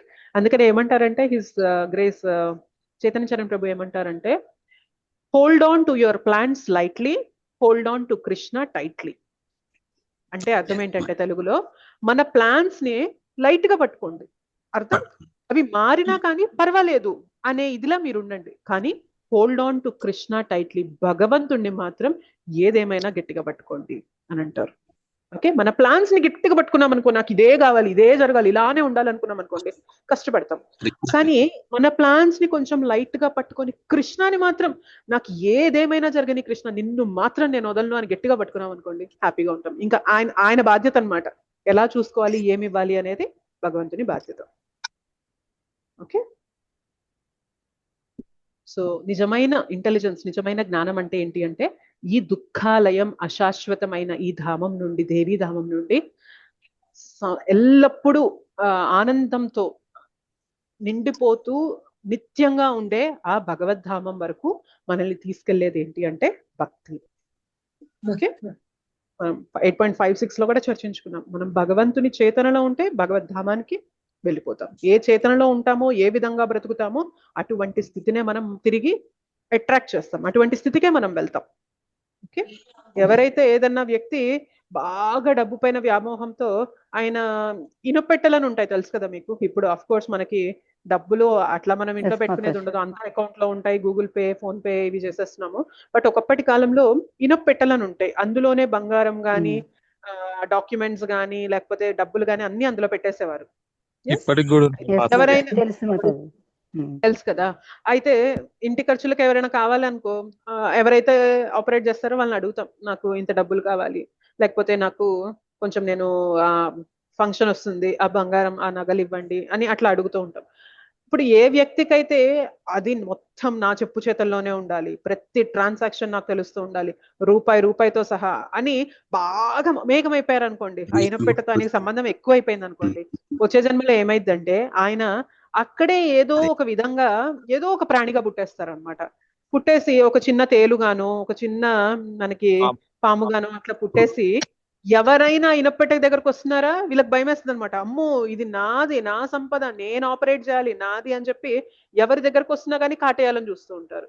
ఆఖరికి వాళ్ళ సొంత కొడుకులు గాని, కూతుర్లు గాని, ఇంట్లో వాళ్ళు కూడా వస్తున్నా కూడా ఒప్పుకోరు అనమాట. ఇది నాది, నేను ఆపరేట్ చేయాలి అనేదితో కాటేయడానికి వస్తారు. వాళ్ళ చేతుల్లోనే కర్ర దెబ్బలు కొట్టేస్తారు కదా, కర్రతో కొట్టేస్తారు కదా విషప్రాణి చూసినప్పుడు.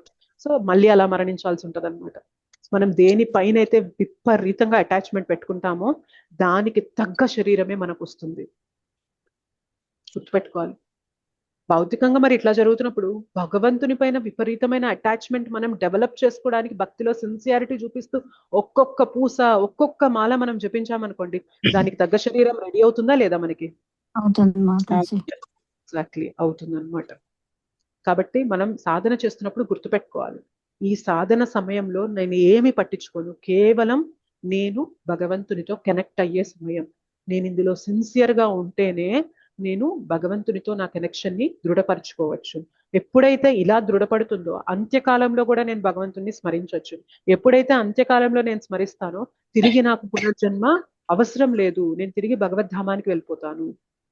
సో ఒక్క సాధనలో మనం చేసే ప్రతి పూసలో ఇంత సిన్సియారిటీ కనబరిచామనుకోండి, ఎంత చక్కగా అడ్వాన్స్ అవుతాం చెప్పండి. బట్ మన దౌర్భాగ్యం ఏంటి అంటే గ్రాంటెడ్ గా తీసేసుకుంటూ ఉంటాం. ఎస్,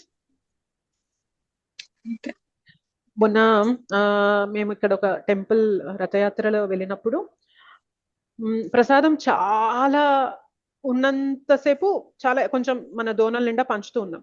బట్ ఇంకా ప్రసాదం అయిపోతుంది అన్నప్పుడు మాత్రం కొంచెం చేతిలో పెడుతున్నాం. లాస్ట్ లో అయితే కొందరు ఎట్లా వచ్చి అడిగారంటే, మాతాజీ జస్ట్ ఒక్క మెతుకున్నా ఇవ్వండి మాతాజీ. మేము అది ఒక చిన్న కార్ లో వెళ్తూ ఉన్నాం అనమాట. రథయాత్ర అంటే వెళ్తూ ఉంటుంది కదా, సో కార్ లో కూర్చొని ప్రసాదం పంచుతూ ఉన్నాం అనమాట. సో దగ్గరకు వచ్చిన వాళ్ళకి సరే ఇది జగన్నాథ్ ప్రసాదం కదా, వాళ్ళు వచ్చి మనం ఇంకా అయిపోతున్నప్పుడు కూడా వచ్చి మాతాజీ కొంచెం ఇవ్వండి అని అడిగినప్పుడు కొంచెం కూడా తీసిస్తూ ఉన్నాం అనమాట. సో కొందరు అయితే అడుగుతున్నారు, మాతాజీ ఎక్కువ లేకపోయినా పర్లేదు, జస్ట్ ఒక్క మెతుకు ఇవ్వండి, ఒక్క రవ్వ ఇవ్వండి చాలు, ప్రసాదం కదా అని చెప్పి అంత ఇదిగా కూడా తీసుకున్నారనమాట. సో మనకి సాంగత్యం ఉండి భగవన్ నామం ఉండి మనకి ఇలా క్లాసులు ఉండి ఇలా ఉన్నంత వరకు మేబీ మనం అంత లెక్కించమేమో, కానీ ఇవేవి లేవు జీవితంలో, ఇంకా మనకి ఆస్కారం లేదు అని అనుకున్నప్పుడు ఒక్కొక్క రవ్వ కొంచెం సాంగత్యం కానీ కొంచెం హరినామం చెప్పినా కానీ, అంటే ఇంకా సమయం అయిపోతుంది అనుకున్నప్పుడు మనకి ఇవన్నీ అనిపిస్తాయా లేదా? ఇంకా మనం వెళ్ళిపోతున్నాం, మనకి క్షణాలే ఉన్నాయి అనుకున్నప్పుడు మనకు అనిపిస్తుందా లేదా, ఇంకొకసారి హరినామం చెప్పుంటే బాగుంటది, ఇంకొంచెం నేను శ్రద్ధగా భగవంతుని ఆరాధన చేస్తుంటే బాగుంటది అని అనిపిస్తుందా లేదా? చాలాసార్లు మనం ఏం చేస్తామంటే గ్రాంటెడ్ గా తీసేసుకుంటాం అనమాట. గ్రాంటెడ్ గా తీసేసుకుంటాం. అందుకే సాధన అనేది మనం సిన్సియర్ గా చేయలేకపోతాం. బట్ ఈ శ్లోకాలు ఇవన్నీ కూడా మనకి ఇన్స్పైర్ చేయాలి. మనం ఎంత సిన్సియర్ గా సాధన చేయాలి, ఎట్లాంటి ప్లేస్ లో ఇరుక్కుపోయి ఉన్నాం మనం చెప్పండి. ఒక జీవుడు ఇట్లాంటి శరీరాలు తీసుకొని తిరగడం అనేది దారుణమైన స్థితి అనమాట. ఈ జగత్తుని ఒక జైలుతో పోలుస్తారు, హాస్పిటల్తో పోలుస్తారు అనమాట. ఎవరైనా జైలుకి కానీ హాస్పిటల్కి కానీ వెళ్ళి ఇక్కడే అడ్జస్ట్ అయిపోయి ఉందామని అనుకుంటారా నిజంగా తెలివైన వ్యక్తి? పొరపాటున జైలుకి వెళ్ళినప్పుడు మనం ఏం చేస్తాం, జైలుకి వెళ్ళినప్పుడు మంచి సంస్కారం అనేది చూపించి మారిపోయారు అనే ఇది మనం తెచ్చుకోవడానికి ప్రయత్నించి తొందరగా బయటకు వచ్చేయాలని ప్రయత్నం చేస్తాం. హాస్పిటల్కి వెళ్ళినప్పుడు కూడా అంతే, డాక్టర్ ట్రీట్మెంట్ కి మనం సహకరించి ఆయన చెప్పిన విధంగా మనం ఫాలో అయ్యామనుకోండి, తొందరగా మన రోగం అనేది నయమవుతుంది, తొందరగా బయటకు వస్తాం. అంతేగాని నేను డాక్టర్ చెప్పినట్లు వినను, నేను మంచిగా బిహేవ్ చేయను అని చెప్పి జైల్లోనూ హాస్పిటల్లోనే అట్లనే ఉన్నామనుకోండి, అరే ఈ బెడ్ చాలా బాగుంది, లేదు ఈ బెడ్ బాగాలేదు, ఆ బెడ్ బాగుంది, ఆ బెడ్ దగ్గర కిటికీ ఉంది కదా, ఆ వ్యూ చాలా బాగుంది అని ఆలోచించామనుకోండి, ఏమనాలి ఆ వ్యక్తిని? పిచ్చోడనాలా లేదా చెప్పండి? నువ్వు హాస్పిటల్లో మందుల వాసన మధ్యన డైట్ అనేది అట్లా ఫాలో అవుతూ ఇతర రోగుల మధ్య నుండి నేను ఆ వ్యూ చూస్తా ఈ వ్యూ చూస్తా అని చెప్పి ఇక్కడ అడ్జస్ట్ అవడం ఎందుకు? హ్యాపీగా నయమై బయటికి వెళ్తే నీకు కావాల్సిన చోట నువ్వు తిరగచ్చు కదా. సిమిలర్లీ మనం కూడా అంతే అనమాట. నేను అట్లాంటి జీవితం కావాలి, ఇట్లాంటి జీవితం కావాలి, అది కావాలి, ఇది కావాలని కోరుకుంటూ ఉన్నాం. నో, ఏదేమైనప్పటికీ కూడా మనం హాస్పిటల్లోనే ఉన్నాం అనమాట. ఇక్కడ నుండి వెళ్ళిపోవాలి మనం. మళ్ళీ జన్మ వద్దు మనకి. జన్మ తీసుకోకుండా మనం తిరిగి భగవద్ధామానికి వెళ్ళిపోవాలి. అలా వెళ్ళిపోతే హాస్పిటల్ నుండి బయటపడ్డట్టు అనమాట. ఒకసారి బయటపడ్డ వ్యక్తి ఎంత ఫ్రీగా ఉంటారో ఆలోచించండి. జైలు నుండి హాస్పిటల్ నుండి బయటపడిన వ్యక్తి ఫ్రీగా బ్రతకచ్చా లేదా? మనం ఈ ధామంలో ఉన్నంత వరకు మనకి కట్టేసినట్లుంటాయి, సంఖ్యలు వేసినట్లు ఉంటుంది అనమాట. ఒకసారి భగవద్ధామానికి వెళ్ళామనుకోండి, నిత్యమైన ఆనందంలో మనం ఉండొచ్చు అనమాట. భగవంతునితో సహా ఉండొచ్చు మనం. ఓకే, అయితే 8.16 శ్లోక అనేది దీనికి కంటిన్యూషన్ శ్లోక. నేను అది కూడా మనం తొందరగా చర్చించుకొని ఒక మాల జపం చేద్దాం. ఓకేనా? ఇది ఎక్కువ ఎక్స్ప్లెనేషన్ అవసరం లేదు మనకి, జస్ట్ ఇప్పటిదాకా మనం చర్చించుకున్నాం కాబట్టి దానికి ఇంకొన్ని పాయింట్స్ యాడ్ చేస్తే మీకు ఇది అర్థమైపోతుంది. ఓకే. ఆ బ్రహ్మ భువనాల్లోకాః ఆ బ్రహ్మ భువనాల్లోకాః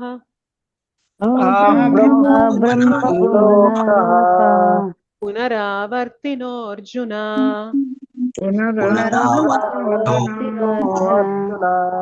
పునరావర్తినోర్జున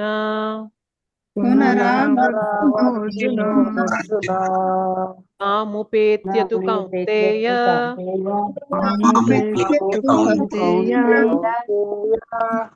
పునర్జన్మ న విద్యతే.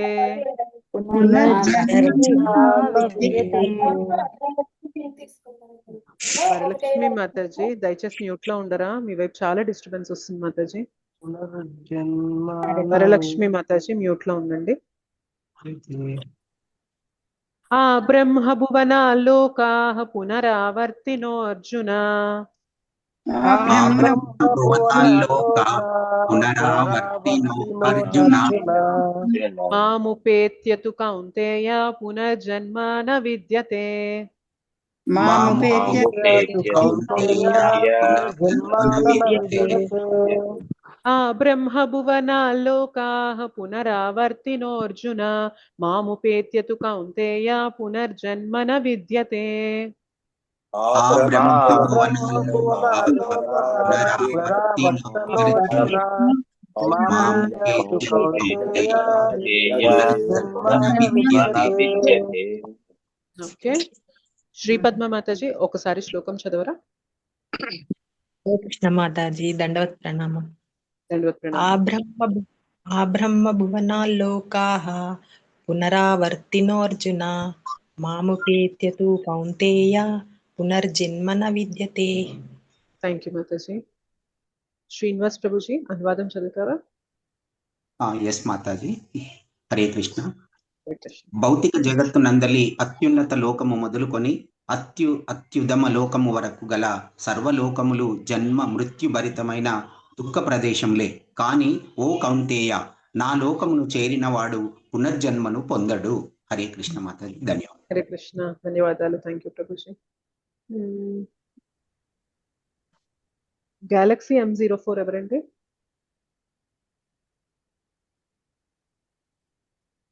ఓకే, జయప్రద మాతాజీ. హరే కృష్ణ మాతాజీ దండవత్ ప్రణామాలు. హరే కృష్ణ మాతాజీ. ఓకే మాతాజీ భాషను చదవాలా మాతాజీ?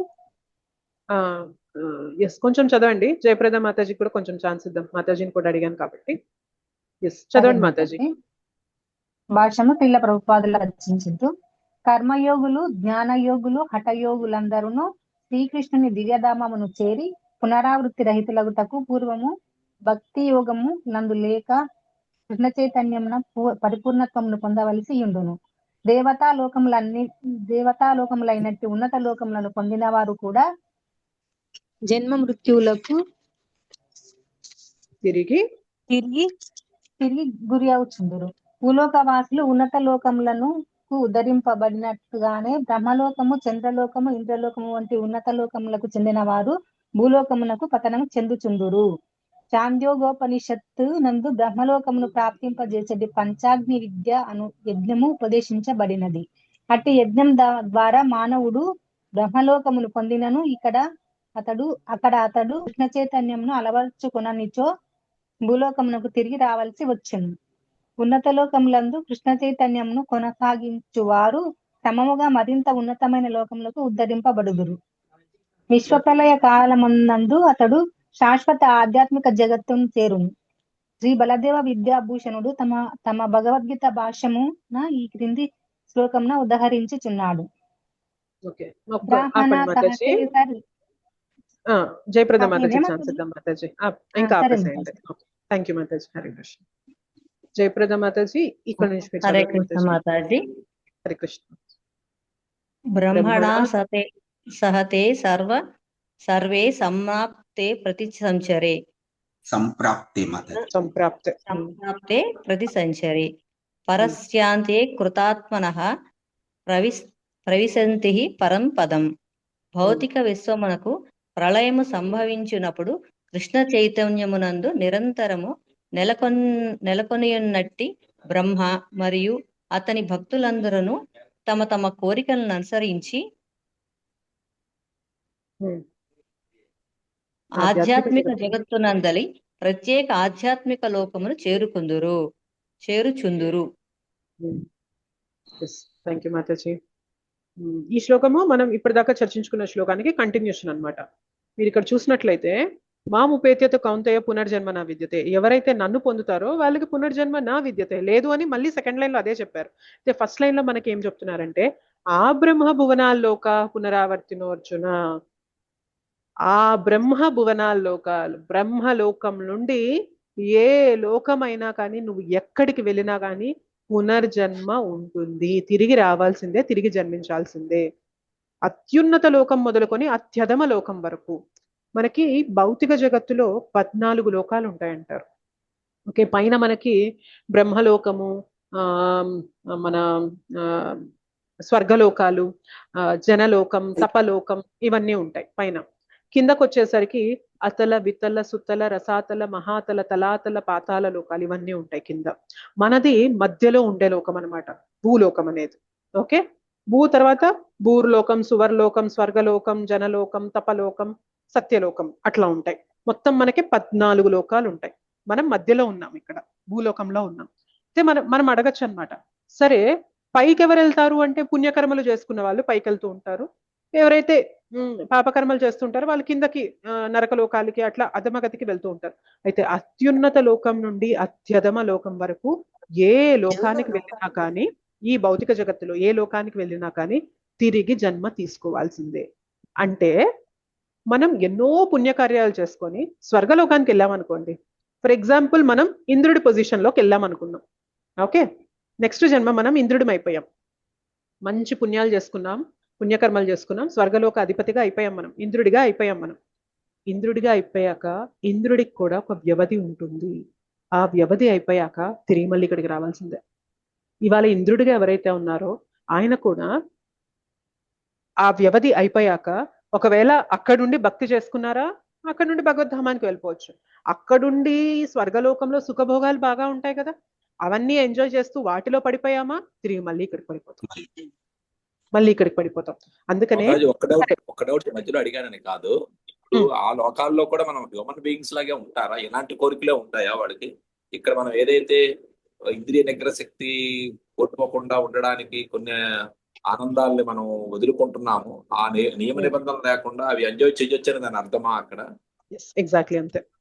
అయితే మనకి పైకి వెళ్ళే కొద్ది భోగ శరీరం వస్తుంది అంటారు ప్రభుజీ. ఇప్పుడు మన శరీరము పంచభూతాలతో చేయబడింది కదా, అక్కడ మనకి పంచభూతాలతో కాకుండా అది వేరే టైప్ ఉంటుంది, భోగ శరీరం అంటారు అనమాట. ఆ శరీరంలో ఇందాక అన్నాను కదా, గులాబ్ జాములు తినాలంటే నాకు ఈ శరీరానికి కొంత లిమిట్ ఉంది, కానీ అక్కడికి వెళ్ళాక నాకు నచ్చినని తినొచ్చు గులాబ్ జాములు. అప్పుడు నా శరీరం దాన్ని అరాయించుకుంటారు, ఎంత తిన్నా నాకు తృప్తి వస్తూ ఉంటది. అక్కడ ఎంతైనా ఎంజాయ్మెంట్ చేయొచ్చు.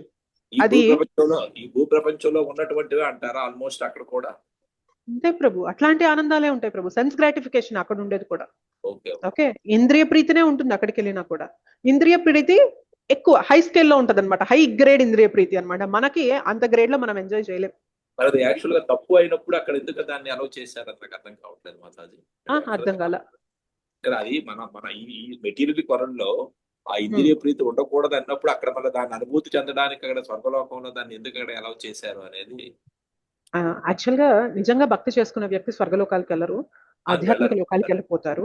కానీ ఎవరైతే నేను ఇంకా ఎంజాయ్ చెయ్యాలి అనే తపనతో వేదాల్లో ఇచ్చిన విధంగా వాళ్ళు క్రతువులు ఆచరించారు అనుకోండి, వాళ్ళు స్వర్గలోకాలకు వెళ్తారు.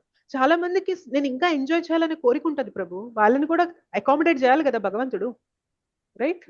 సో చాలా మందికి కోరిక ఉంటది. వెళ్ళరు కదా మాతాజీ, ఇక్కడ మళ్ళీ జన్మ తీసుకొని ఇక్కడే తిరుగుతుంటారు కదా.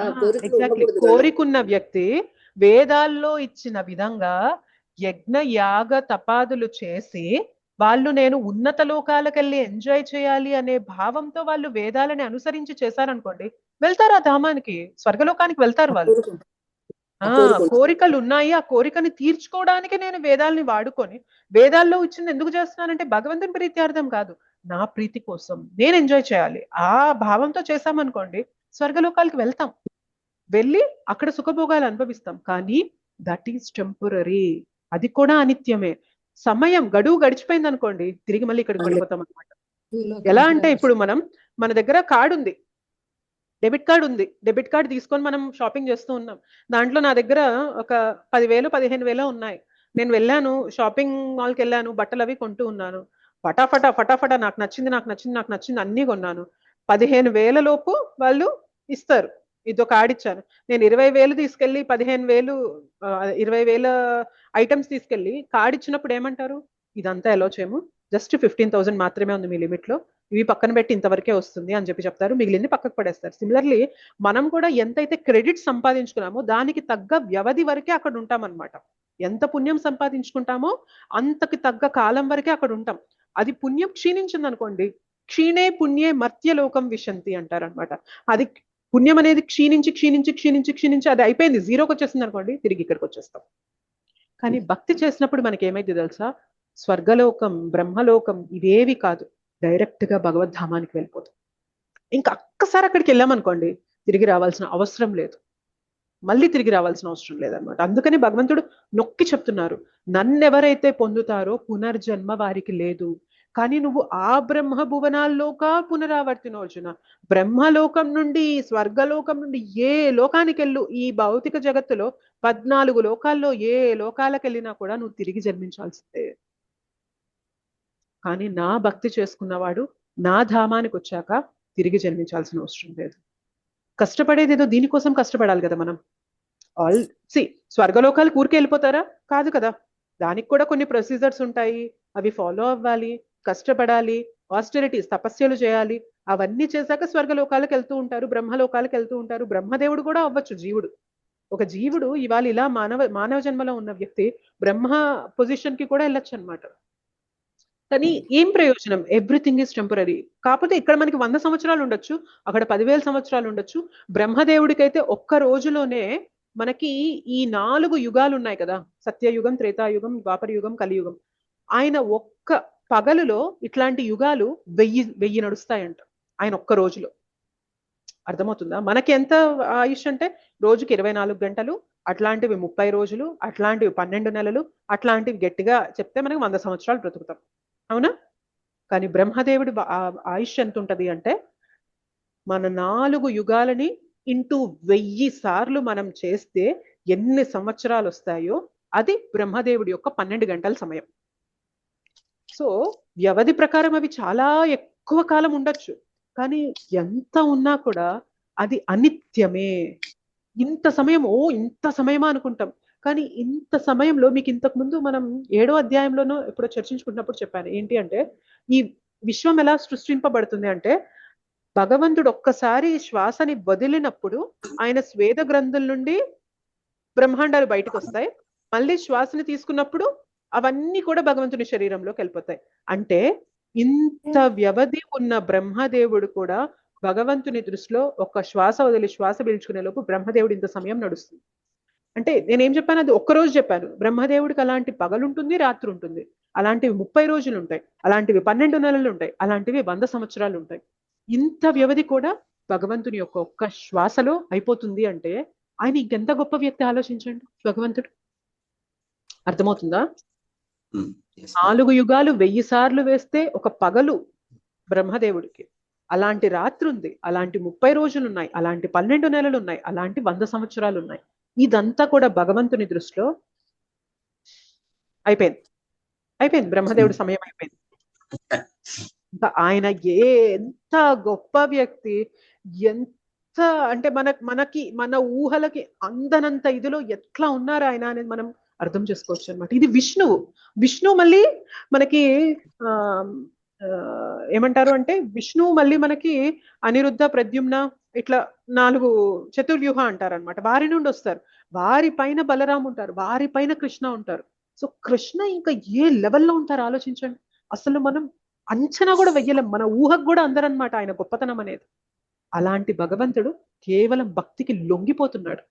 ఆలోచించండి, కేవలం ఎవరైతే జపమాల పట్టుకొని సిన్సియర్గా ఆర్తితో పిలుస్తూ కళ్ళ వెంట నీళ్లు పెట్టుకొని కృష్ణ అని ప్రేమగా పిలుస్తున్నారో ఆ భక్తికి లొంగిపోతాడు ఆ భగవంతుడు. అలాంటి భగవంతుడు ఎవరైతే అలా సాధన చేస్తారో వాళ్ళు మళ్ళీ తిరిగి జన్మ పొందాల్సిన అవసరం లేదు అని చెప్తున్నారు.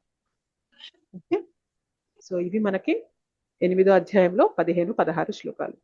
హోప్ మీకు క్లియర్ అయ్యాయి అనుకుంటాను. చాలా క్లియర్. ధన్యవాదాలు మాతాజీ. Thank you so much. పంచకల్పతరుభ్యశ్చ కృపా సింధుభ్యశ్చ పతితానాం పావనేభ్యో వైష్ణవేభ్యో నమో నమః. అనంతకోటి వైష్ణవ వృంద की जय. శ్రీల ప్రభుపాద్ की जय, శ్రీల గురుదేవ్ की जय. నితాయ్ గౌర్ ప్రేమానందే హరి హరి బోల్. సారీ 9ంటికి కంప్లీట్ చేద్దాం అనుకున్నాను, కానీ మనం మొదటి శ్లోకమే 9 దాకా చెప్పుకున్నాము. ఇది ఎలాగో కనెక్టింగ్ శ్లోక అని 10 నిమిషాలు అయిపోతుందని చెప్పి కంటిన్యూ చేశాను. మనం ఒక్క మాల జపం చేద్దామా? ఆర్ ఏమైనా ప్రశ్నలు ఉన్నాయా? 1-2 ప్రశ్నలు ఉంటే తీసేసుకొని ఒక మాల జపం చేద్దామా? మాతాజీ హఠయోగం అంటే ఏంటి మాతాజీ? మాతాజీ ఇవి హఠయోగం అంటే ఏంటంటే మనము ఏదైతే బాడీలో ఎక్సర్సైజెస్ చేస్తారో యోగాలో వాటిని హఠయోగా అంటారు మాతాజీ. సో మనం శారీరకంగా చేస్తాం కదా యోగాలో ఎక్సర్సైజ్, దాన్ని హఠ యోగా అంటారు మాతాజీ. ఓకే, ఇంకేమైనా ప్రశ్నలు ఉన్నాయా?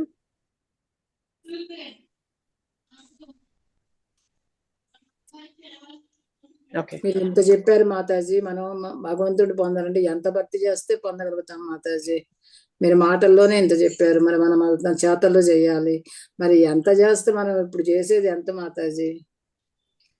యాక్చువల్ గా రోజు కూడా బొట్టు బొట్టు బొట్టు బొట్టు బొట్టు బొట్టు బొట్టు బొట్టు కలెక్ట్ చేసుకోవాలి మాతాజీ. మనం అంతే భక్తి సుకృతిని కలెక్ట్ చేసుకుంటూ ఉండాలి. ఏదో రోజు భగవంతుడు సప్మని పైకి తీసుకెళ్ళిపోవచ్చు అనమాట భక్తిలో మనల్ని. అది ఆయన చేతుల్లో ఉంటుంది మాతాజీ. కరెక్ట్ గురువు దగ్గర మనల్ని పెట్టి శుద్ధ భక్తుని సాంగత్యం మనకిచ్చి వారి సంరక్షణలో మనం ఉండి వారి గైడెన్స్ లో మనం ఉంటే ఎంతసేపు పడుతుంది చెప్పండి? ఫాస్ట్ గా వెళ్ళిపోతాం అనమాట. ర్యాపిడ్ గా ఉండొచ్చు గ్రోత్, కానీ అట్లాంటి స్థితికి మనం వెళ్ళాలి. అలా భగవంతుడు మన జీవితంలో ఒక శుద్ధ వైష్ణవుని పంపించి మనకు అలాంటి గైడెన్స్ ఇచ్చి మనల్ని అలా చెయ్యాలి అంటే మనం సిన్సియారిటీ చూపించాలి. మనం ఇవాళ కష్టమైన నష్టమైన ఇష్టం ఉన్నా లేకపోయినా, మొన్న ఈ ఎగ్జాంపుల్ చెప్పడం మర్చిపోయాను నేను, తర్వాత అనుకున్నా ఇది కూడా చెప్పుంటే బాగుండేది అని. భక్తి ఇనిషియల్ గా ఎలా ఉంటది అంటే, మీరు ఎప్పుడైనా ఎత్తుగా ఉన్న రోడ్డు కానీ అలాగా మీరు సైకిల్ ఎక్కారా? ఎప్పుడైనా సైకిల్ తొక్కుతూ ఎక్కారా? ఎత్తుగా ఉన్న రోడ్డు ఎలా ఉంటుంది చెప్పండి? చాలా కష్టంగా ఉంటది, రైట్? అది చాలా కష్టంగా పెడలింగ్ చేయాల్సి ఉంటది అనమాట. మనము చాలా ఎక్కువ శ్రమించాలి. నార్మల్ రోడ్ పైన మనం ఈజీగా ఒక 10 టైమ్స్ పెడల్ చేశాక ఒక 2 నిమిషాలు రెస్ట్ ఆపుతాం, మనం పెడలింగ్ ఇస్తూ ఉంటాం.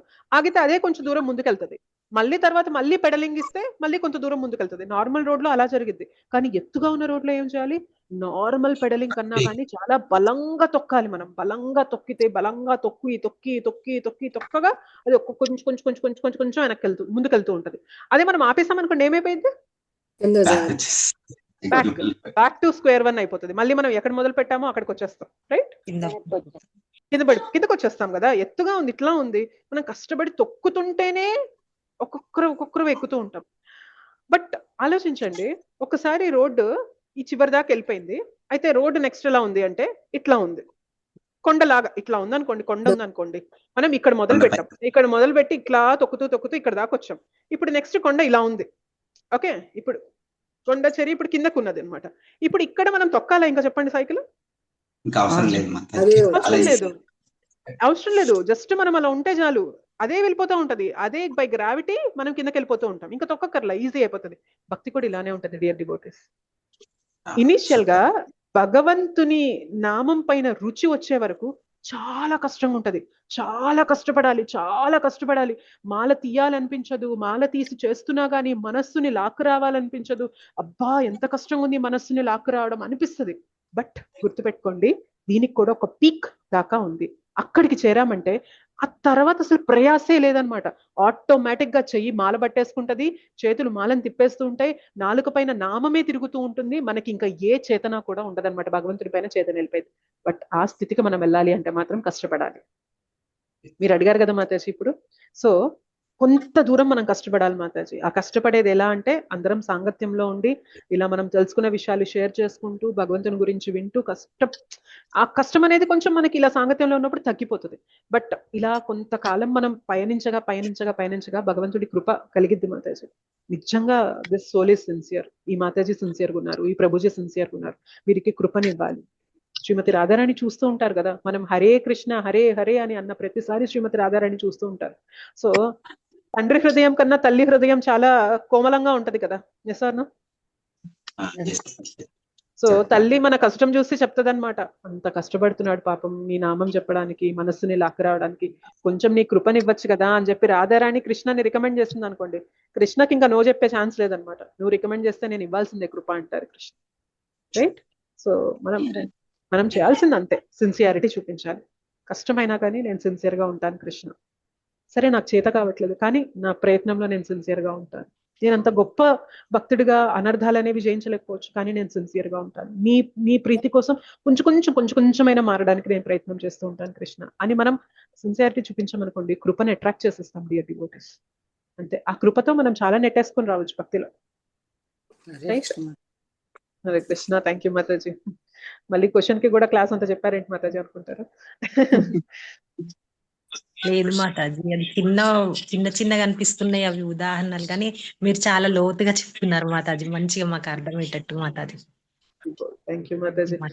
మోస్ట్ ఆఫ్ ద ఎగ్జాంపుల్స్ ఇవన్నీ కూడా సీనియర్ డివోటీస్ క్లాసెస్ నుండి వింటూ ఉంటాను, his praise Amarendra Prabhuji classes నుండి వింటూ ఉంటాను. ఇవన్నీ కూడా నేను నెంబర్ వేసుకుంటూ ఉంటాను. నాకు జపం కష్టంగా అనిపించినప్పుడు కూడా ఇవన్నీ చెప్పుకుంటూ ఉంటాను. పర్లేదు, సైకిల్ ను కొండెక్కుతున్నప్పుడు తొక్కుతుంటే ఎలా ఉంటది, అలానే ఉంటది, పర్లేదు, ఏం కాదు, కష్టపడు, కృష్ణకి నీ సిన్సియారిటీ చూపించు. నేను ఇప్పుడు మనస్సుని అటు ఇటు వెళ్ళిపోతూ ఉంటే నేను వదిలేసాను అనుకో, నేను ఇందులోనే నైపుణ్యం సాధిస్తానంటే మనస్సు ఎటో తిరిగి వెళ్ళిపోవడంలో నేను నైపుణ్యత సాధిస్తాను. కానీ కష్టపడి లాక్కొచ్చాను అనుకో, ఇవాళ నాకు కష్టంగా ఉంటది, కానీ ఇందులో నేను పర్ఫెక్ట్ అవుతాను కదా, లాక్కు రావడంలో నేను పర్ఫెక్ట్ అవుతాను, భగవంతుని పైన నిలపడంలో పర్ఫెక్ట్ అవుతాను. ఇవాళ కష్టంగా ఉంటది, 5 ఏళ్ల తర్వాత, 10 ఏళ్ల తర్వాత, 15 ఏళ్ల తర్వాత మనసు ఈజీగా నిలపగలుగుతాను కదా. ఇవన్నీ ఆలోచిస్తాను అనమాట. ఇవన్నీ కూడా మీకు షేర్ చేసినప్పుడు మీకు కూడా యూజ్ అవుతాయని చెప్పి ఇవన్నీ చెప్తూ ఉంటాను. అఫ్ కోర్స్ అంటే ప్రతిసారి ఇలా అవుతుంది చెప్పమని కాదు, కానీ బట్ విన్నప్పుడు మాత్రం చాలా ఇంపాక్ట్ ఉంటుంది అది. అందుకని డైలీ ఖచ్చితంగా వినండి, ఎంతో కొంతైనా హరికథ వినాలన్నమాట. నేను నా లైఫ్ లో చూసింది ఏంటి అంటే, నేను ఎప్పుడైతే కథ వినకుండా కొన్ని రోజులు వినలేదు, ఏదో బిజీ వల్ల, ఆరోగ్యం వల్లనో, ఇంట్లో ఏదో బిజీ వల్లనో, రిలేటివ్స్ అనో, లేకపోతే పిల్లల రెస్పాన్సిబిలిటీస్ అనో, ఏదో దాని వల్ల నేను వినలేదు, కథ వినలేదు, జపం చేస్తున్నానంటే ఆ జపం నాకు సరిగ్గా అవ్వదు. ఇంత చెప్తున్నా కూడా జపం సరిగ్గా అవ్వట్లేదు. ఆలోచించండి, అంటే ఎంత ఇంపార్టెంట్ హరికథ డైలీ వినాలి అనేది మనం గుర్తుపెట్టుకోవాలి. రైట్? సో నేను చెప్పేదంతా కూడా నేను ఫాలో అవుతున్నాను అని మాత్రం అనుకోవద్దు. బట్ నేను ఏదైతే సీనియర్ డివోటీస్ నుండి వింటున్నానో అది మీకు షేర్ చేస్తే మీరు కూడా అవన్నీ మీ స్మరణలో పెట్టుకొని మీ జపంలో కొంతలో కొంత బెటర్ అవుతాము మనందరం కలిసి అని చెప్పి ఇది షేర్ చేస్తూ ఉంటాను. ఓకే, చెప్పడం కూడా గ్రేట్ కదా మాతాజీ, చెప్పగలగడం కూడా గ్రేట్, చెప్పగలగడం కూడా గ్రేట్. అయినా మాతాజీ ఒక డౌట్ మాతాజీ, నీమ్ మాల నెక్స్ట్ తులసి మాల రెండు ఉంటాయా మాతాజీ? ఉంటాయి మాతాజీ.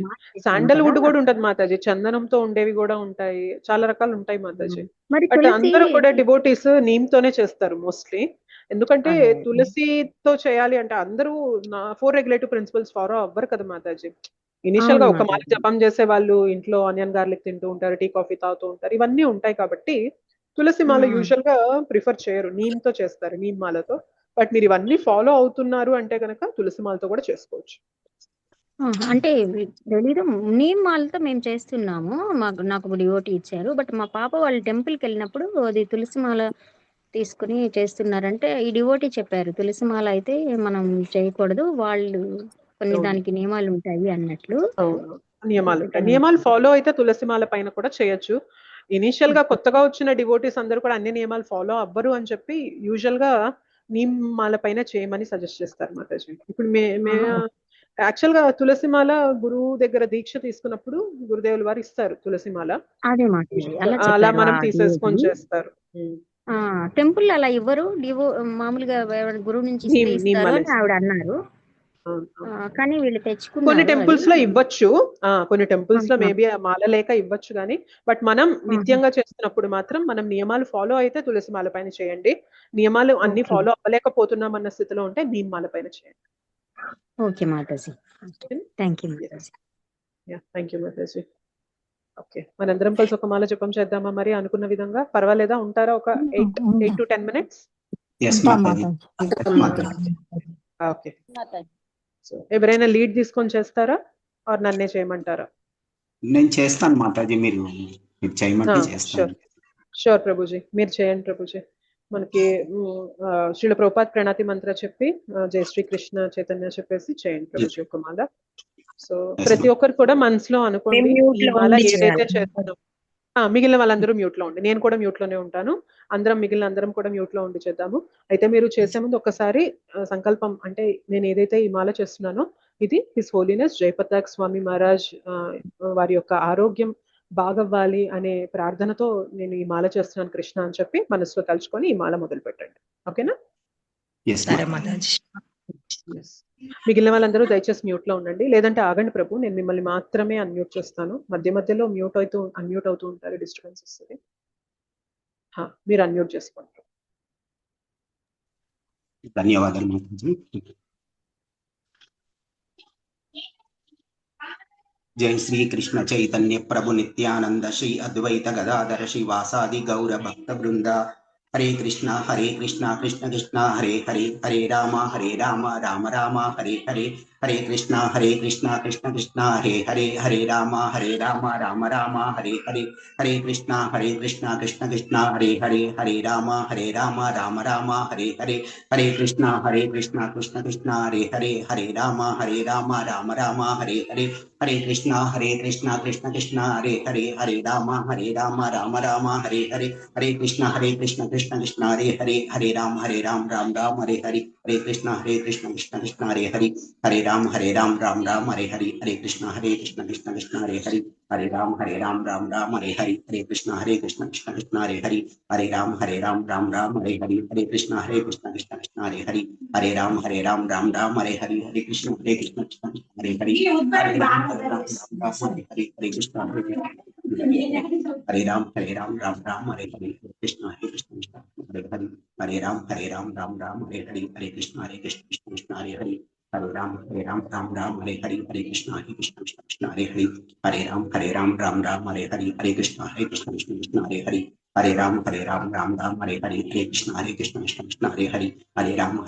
हरे, हरे कृष्ण कृष्ण हरे हरे, हरे राम राम हरे हरे, हरे कृष्ण कृष्ण हरे हरे, हरे राम राम हरे हरे, हरे कृष्ण कृष्ण हरे हरे, हरे राम राम हरे हरे, हरे कृष्ण कृष्ण हरे हरे,